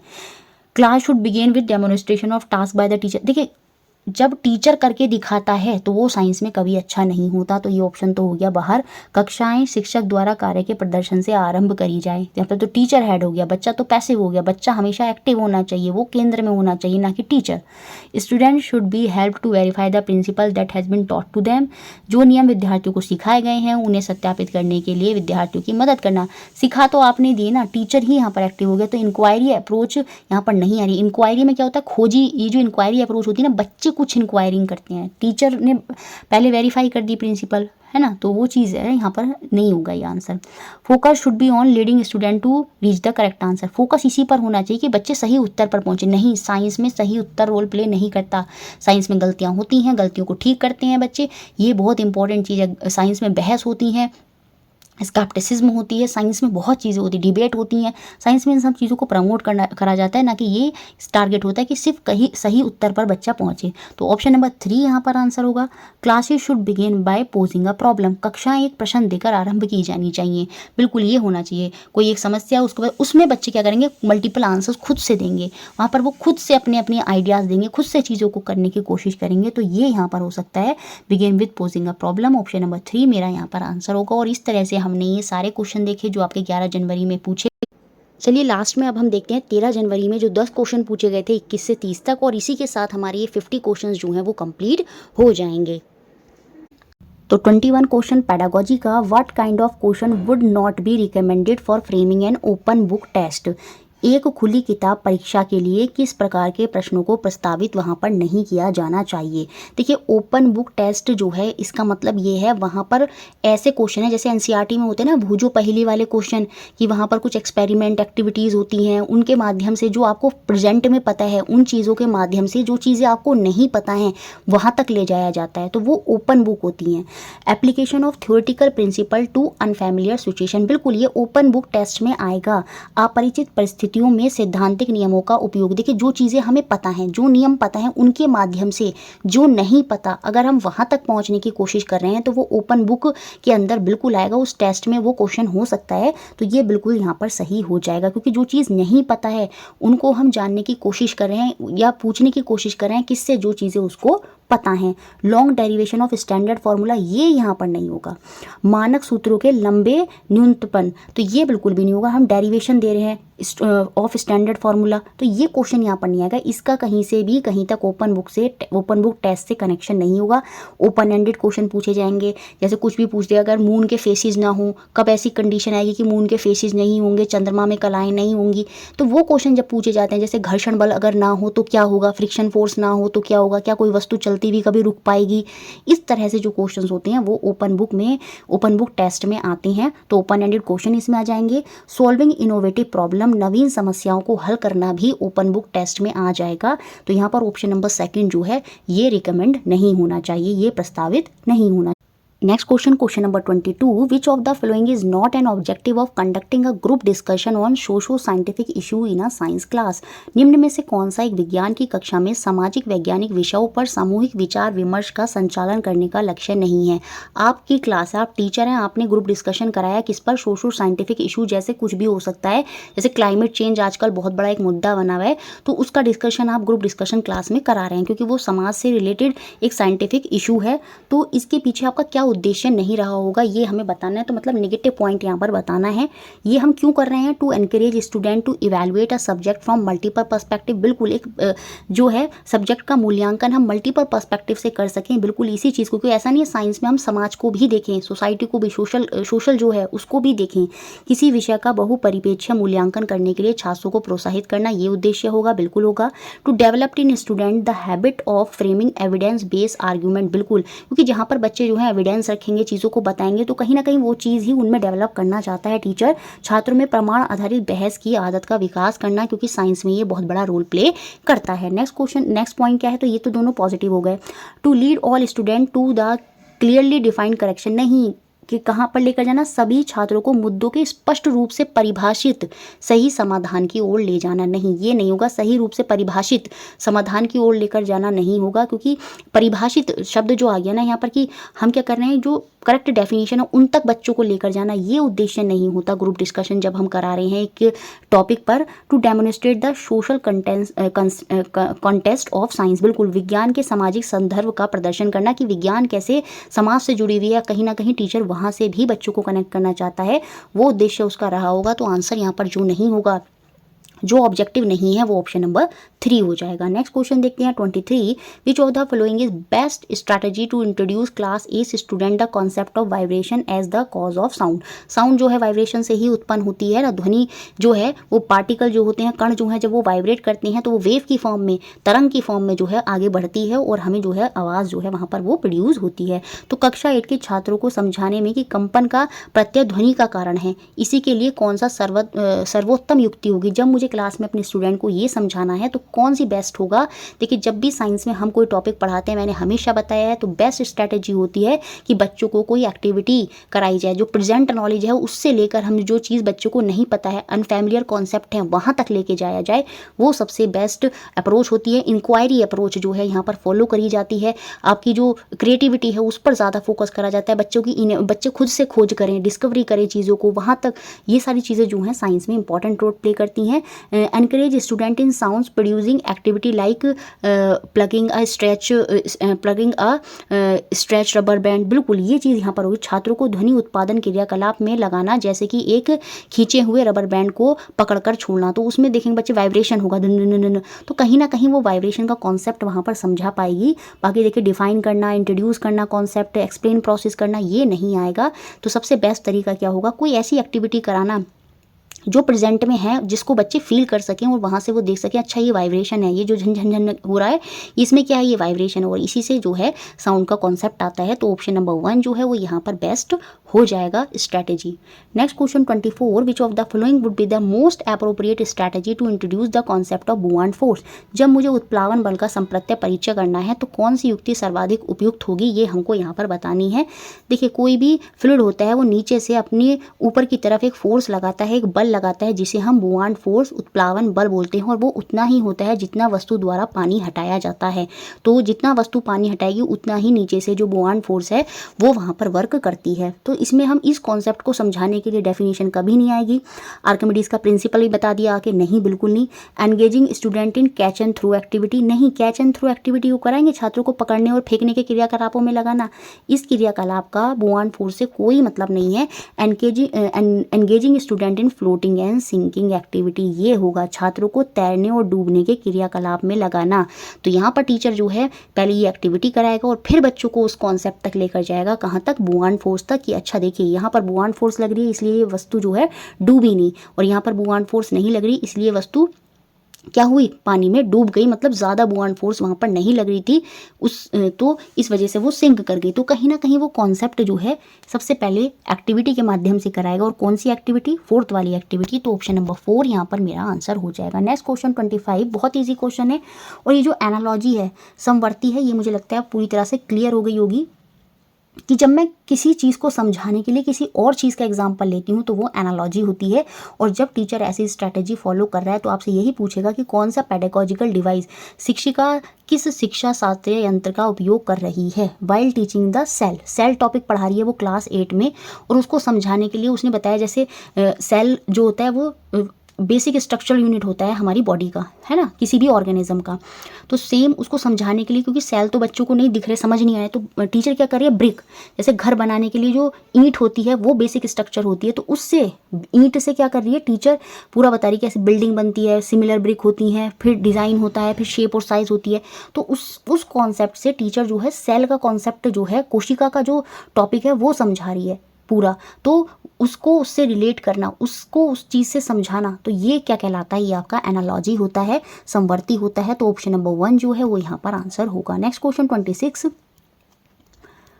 विच of the following purpose is least likely, सबसे बेकार बताना है, to be serve through organizing a science fair in a school. आपने देखा होगा स्कूल में एग्जीबिशन लगते हैं, फेयर लगते हैं, दुकानें लगाई जाती हैं जहाँ पर बच्चे अपनी अपनी चीज़ें, प्रोजेक्ट वगैरह जो है वो प्रस्तुत करते हैं। तो विद्यालयों में विज्ञान के मेलों का आयोजन करने का उद्देश्य, सबसे खराब उद्देश्य यहाँ पर बताना है, मतलब निगेटिव पॉइंट यहाँ पर बताना है। To bring the school closer to community and society, बिल्कुल विद्यालयों को समुदाय और समाज से अधिक निकट लाना, क्योंकि सबका जुड़ना जरूरी है स्कूल से, तभी उसका महत्व पता चलेगा, बच्चे भी जुड़ पाएंगे सोसाइटी से। और साइंस में अभी हमने देखा था सोशो साइंटिफिक इशू, सोसाइटी बहुत बड़ा रोल प्ले करती है, तो ये बिल्कुल पॉजिटिव पॉइंट हो जाएगा, इसलिए हमने फेयर ऑर्गेनाइज करा है। To provide an opportunity to student to demonstrate their innovative ideas, बिल्कुल विद्यार्थियों को अपने नवीन विचारों का प्रदर्शन करने का अवसर प्रदान करना, जो उनके नए नए आइडियाज़ हैं वो हो सकता है जो चीज़ वो क्लास में नहीं कर पा रहे वो फेयर के माध्यम से कर पाएँ, मेलों के माध्यम से कर पाएँ, तो ये भी पॉजिटिव पॉइंट है।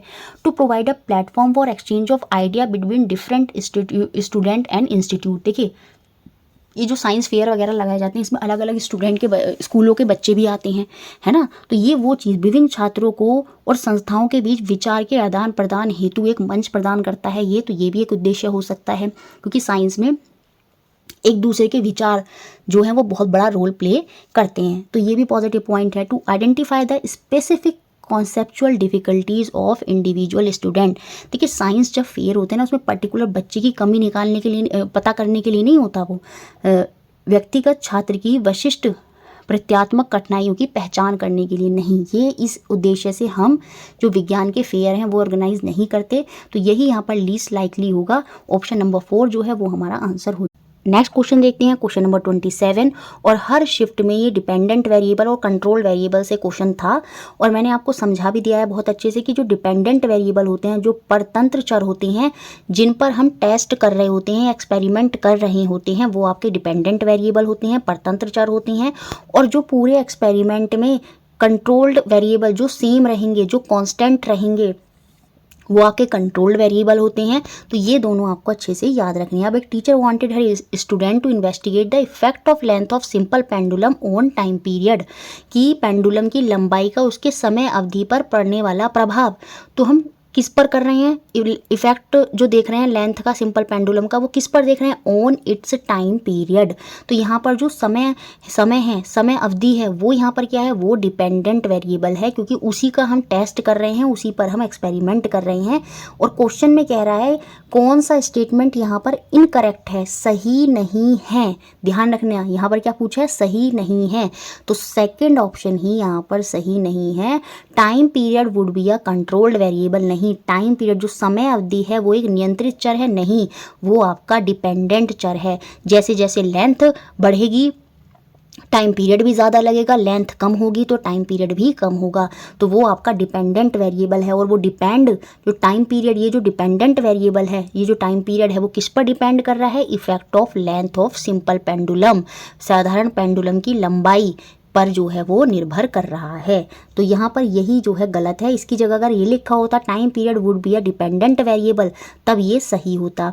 टाइम पीरियड डिपेंडेंट वेरिएबल है, देखिए यहाँ पर ये सही है और हमसे तो गलत पूछ रहा था। अगर सही ऑप्शन पूछा होता ना इस ऑप्शन में, करेक्ट ऑप्शन, तो हमारा आंसर होता ऑप्शन नंबर 4, लेकिन यहाँ पर इनकरेक्ट पूछा था, तो इसलिए आंसर हुआ ऑप्शन नंबर 2, क्योंकि ये गलत दे रखा है। अब देखिए मास ऑफ द बॉब, क्योंकि आपको पता होगा ये जो पेंडुलम है इसका जो टाइम है वो मास पर डिपेंड नहीं करता, याद रखेंगे, वैसे भी इंपॉर्टेंट है कि जो बॉब का द्रव्यमान होता है वो एक कंट्रोल चर होता है, नियंत्रित चर होता है, क्योंकि वो कांस्टेंट रहता है पूरे एक्सपेरिमेंट में। और जो कांस्टेंट रहता है वो आपका कंट्रोल्ड वेरिएबल रहता है, जो पूरे एक्सपेरिमेंट में चेंज नहीं होता। तो जो पेंडुलम पे जो उसका टाइम पीरियड है वो मास पर डिपेंड नहीं करता, इसलिए जो 3 है वो आपका कंट्रोल वेरिएबल है। तो ये भी सही है, तो ऑप्शन नंबर सेकंड ही यहाँ पर गलत है। Next question 28, a teacher want to help a student to make a connection between the shape of the beak of different bird and the type of food they eat. तो which of the following strategy would be most suitable for this purpose. विभिन्न पक्षियों की जो चोंच के आकार हैं उनके खाए जाने वाले खाद्य पदार्थ के बीच का जो संबंध है वो स्थापित करना चाहती है, तो उसके उद्देश्य के लिए कौन सी उपयुक्त युक्ति होगी ये हमको बताना है। अब देखिए, जो बर्ड्स होती हैं, जो पक्षी होते हैं, उनकी अलग अलग तरह की चोंच होती हैं, डिपेंड करता है कि वो खाना कैसे खाते हैं। जैसे जो हमिंग बर्ड होती है, ये इसकी लॉन्ग बीक होती है, पतली लॉन्ग जो लंबी होती है ना, लंबी चोंच होती है, टू सक नेक्टर फ्रॉम फ्लावर। फ्लावर के अंदर से नेक्टर लेने के लिए इसकी जो बीक होगी, जो चोंच होगी वो लॉन्ग होगी। जबकि जो पैरट होता है, इसकी जो बीक होती है वो हुक शेप होती है, to scoop fruit pulp. Fruit के पल्प को स्कूप करने के लिए पैरट की जो बीक होती है वो कैसी होती है, हुक शेप होती है। तो ये मैंने एक एग्जांपल दे दिया है बस ऐसे ही। तो टीचर इस तरह की कुछ चीज़ समझाना चाहती है, तो कौन सी स्ट्रैटेजी यहाँ पर बेस्ट होगी। Showing a diagram, diagram best नहीं होगा। ठीक है, asking student to refer to Wikipedia वगैरह पर जाओ, नहीं, ये भी बिल्कुल सही नहीं होगा। यहाँ पर ऑर्गेनाइजिंग अ गेस्ट लेक्चर, नहीं।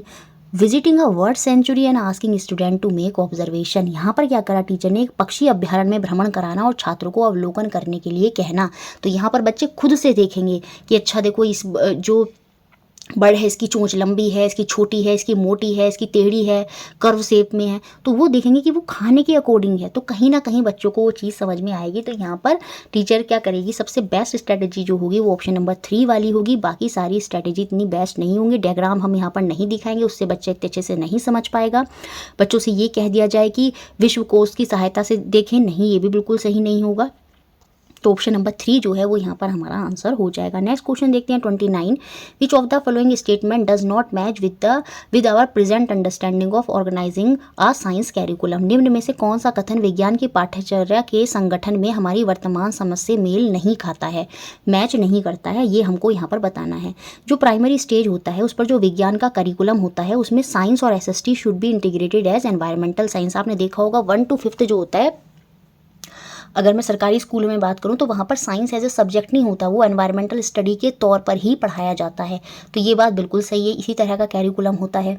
सेकंड पॉइंट में क्या है, science content at upper primary stage should be regarded as a diluted version of secondary school science. उच्च प्राथमिक स्तर पर विज्ञान सामग्री को माध्यमिक विद्यालय के विज्ञान का हल्का स्वरूप माना जाता है। ऐसा कुछ नहीं है, इसका कोई कनेक्शन साइंस कैरिकुलम से नहीं है। तो यही स्टेटमेंट यहाँ पर गलत हो जाएगी। बाकी थर्ड स्टेटमेंट में देखें, एट द सेकेंडरी स्टेज जो माध्यमिक स्तर होता है, the student should be engage in learning science as a composite discipline.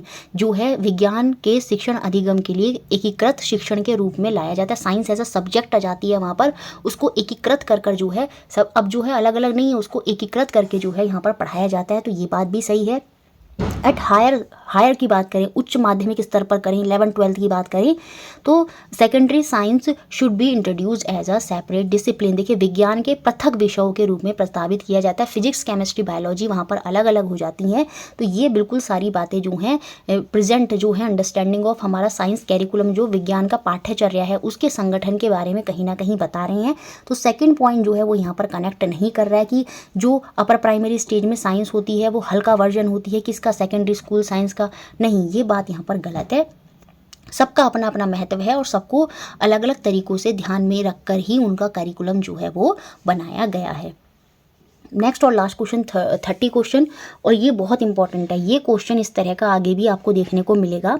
A student put some iron nail in a beaker containing copper sulphate. एक बीकर है, अभी मैं हिंदी में भी बता दूंगी। एक जो बच्चा है, क्वेश्चन आपको हिंदी में भी दिखा दूंगी, जो आयरन नेल को एक बीकर में डाल, बेसिकली ये डिस्प्लेसमेंट रिएक्शन से क्वेश्चन है। कॉपर सल्फेट CuSO4 का एक सॉल्यूशन है। इसमें बच्चा क्या करता है, Fe मतलब आयरन की जो नेल है वो उसमें डाल देता है और वहाँ पर कुछ रिएक्शन होगी। रिएक्शन क्यों होगी, क्योंकि जो सॉल्यूशन में पड़ा मेटल है, सॉल्यूशन में पड़ा हुआ मेटल क्या है, कॉपर। सिंगल मेटल से कम रिएक्टिव है। अगर सिंगल मेटल सॉल्यूशन में पड़े मेटल से ज़्यादा रिएक्टिव होता है तो वहाँ पर रिएक्शन होती है और यहाँ पर बनेगा FeSO4 और कॉपर यहाँ पर अलग हो जाएगा। और जब ये रिएक्शन होगी तो ये जो कॉपर सल्फेट था, जिसे हम नीला थोता भी बोलते हैं, ब्लू कलर का होता है, लेकिन जब ये रिएक्शन होगी ना तो ये जो सॉल्यूशन है ग्रीन कलर में कन्वर्ट हो जाएगा। ये पूरी रिएक्शन है जो NCERT में डिस्प्लेसमेंट रिएक्शन वाला जो टॉपिक है वहाँ पर दे रखी है। क्लियर हो गई। कॉपर सल्फेट की आयरन से रिएक्शन हो जाएगी क्योंकि सिंगल मेटल ज़्यादा रिएक्टिव है। और रिएक्शन में क्या होगा, क्योंकि जो कॉपर सल्फेट है उसे हम नीला थोता भी बोलते हैं क्योंकि वो ब्लू कलर का होता है, और जब उसकी आयरन से रिएक्शन हुई तो आयरन सल्फेट बनेगा जो कि ग्रीन कलर का होगा। तो यहाँ पर ये रिएक्शन हुई, तो इसमें हमें बताना है क्या क्या बच्चों ने ऑब्जर्व करा, अवलोकन करा, और क्या क्या बच्चों ने निष्कर्ष निकाला। कुछ स्टेटमेंट उन्होंने अपनी नोटबुक में लिखी। क्या लिखा? The colour of the solution change from blue to pale green. तो ये क्या है? सीधी सी बात है, ये ऑब्जर्वेशन है। बच्चों ने ऑब्जर्व भी तो करा, देखा तो था, देखकर ही लिखा ये चीज़ कि जो नीला कलर था वो किस में बदल गया, वो पेल ग्रीन में बदल गया। तो ये क्या है? ये जो कथन है ये क्या है? ये आपकी एक ऑब्जर्वेशन है, ये अवलोकन है। The brown coating get formed on the iron nail. ये भी देखा बच्चों ने कि आयरन नेल के ऊपर क्या हो गई है, ब्राउन कोटिंग जो है वो कवर हो गई है आयरन नेल के ऊपर। तो ये भी एक ऑब्जर्वेशन है। अब इससे कुछ निष्कर्ष निकले। ये तो बच्चों ने देखा, जो देखा और लिख दिया वो ऑब्जर्वेशन होता है, वो अवलोकन होता है। और उससे जो रिजल्ट बना वो क्या है, वो निष्कर्ष है, वो इन्फ्रेंस है। Iron displace copper from its solution. ये अब एक निष्कर्ष है कि आयरन जो है वो डिस्प्लेस करता है किसको, कॉपर को, फ्रॉम इट्स सॉल्यूशन पर। और इससे एक निष्कर्ष ये भी निकला कि जो कॉपर होती है वो लेस रिएक्टिव होती है आयरन से। तो ये दोनों मेरे निष्कर्ष हैं और ऊपर के दोनों मेरे क्या हैं, वो दोनों मेरे ऑब्जर्वेशन हैं। तो जो बच्चों ने कथन लिखे थे उसमें शुरू के 2 कथन जो हैं वो तो अवलोकन है, क्योंकि वो सिंपल बच्चे देख रहे हैं कि नीला रंग जो है वो हरा हो गया और लोहे की कील पर भूरे रंग की परत बन गई। तो ये तो सिर्फ ऑब्जर्वेशन है। अब उनसे निष्कर्ष क्या निकले, वो ये निकले कि जो लोहा है विलयन में कॉपर को विस्थापित कर देता है। ये निष्कर्ष निकला। यहाँ से एक रिजल्ट आया क्या, कि जो लोहा है, जो आयरन है, वो कॉपर को डिस्प्लेस कर देता है, विस्थापित कर देता है। और एक निष्कर्ष ये निकला कि जो ये विस्थापित कर क्यों पा रहा है, क्यों? क्योंकि जो तांबा होता है वो लोहे से कम अभिक्रियाशील होता है।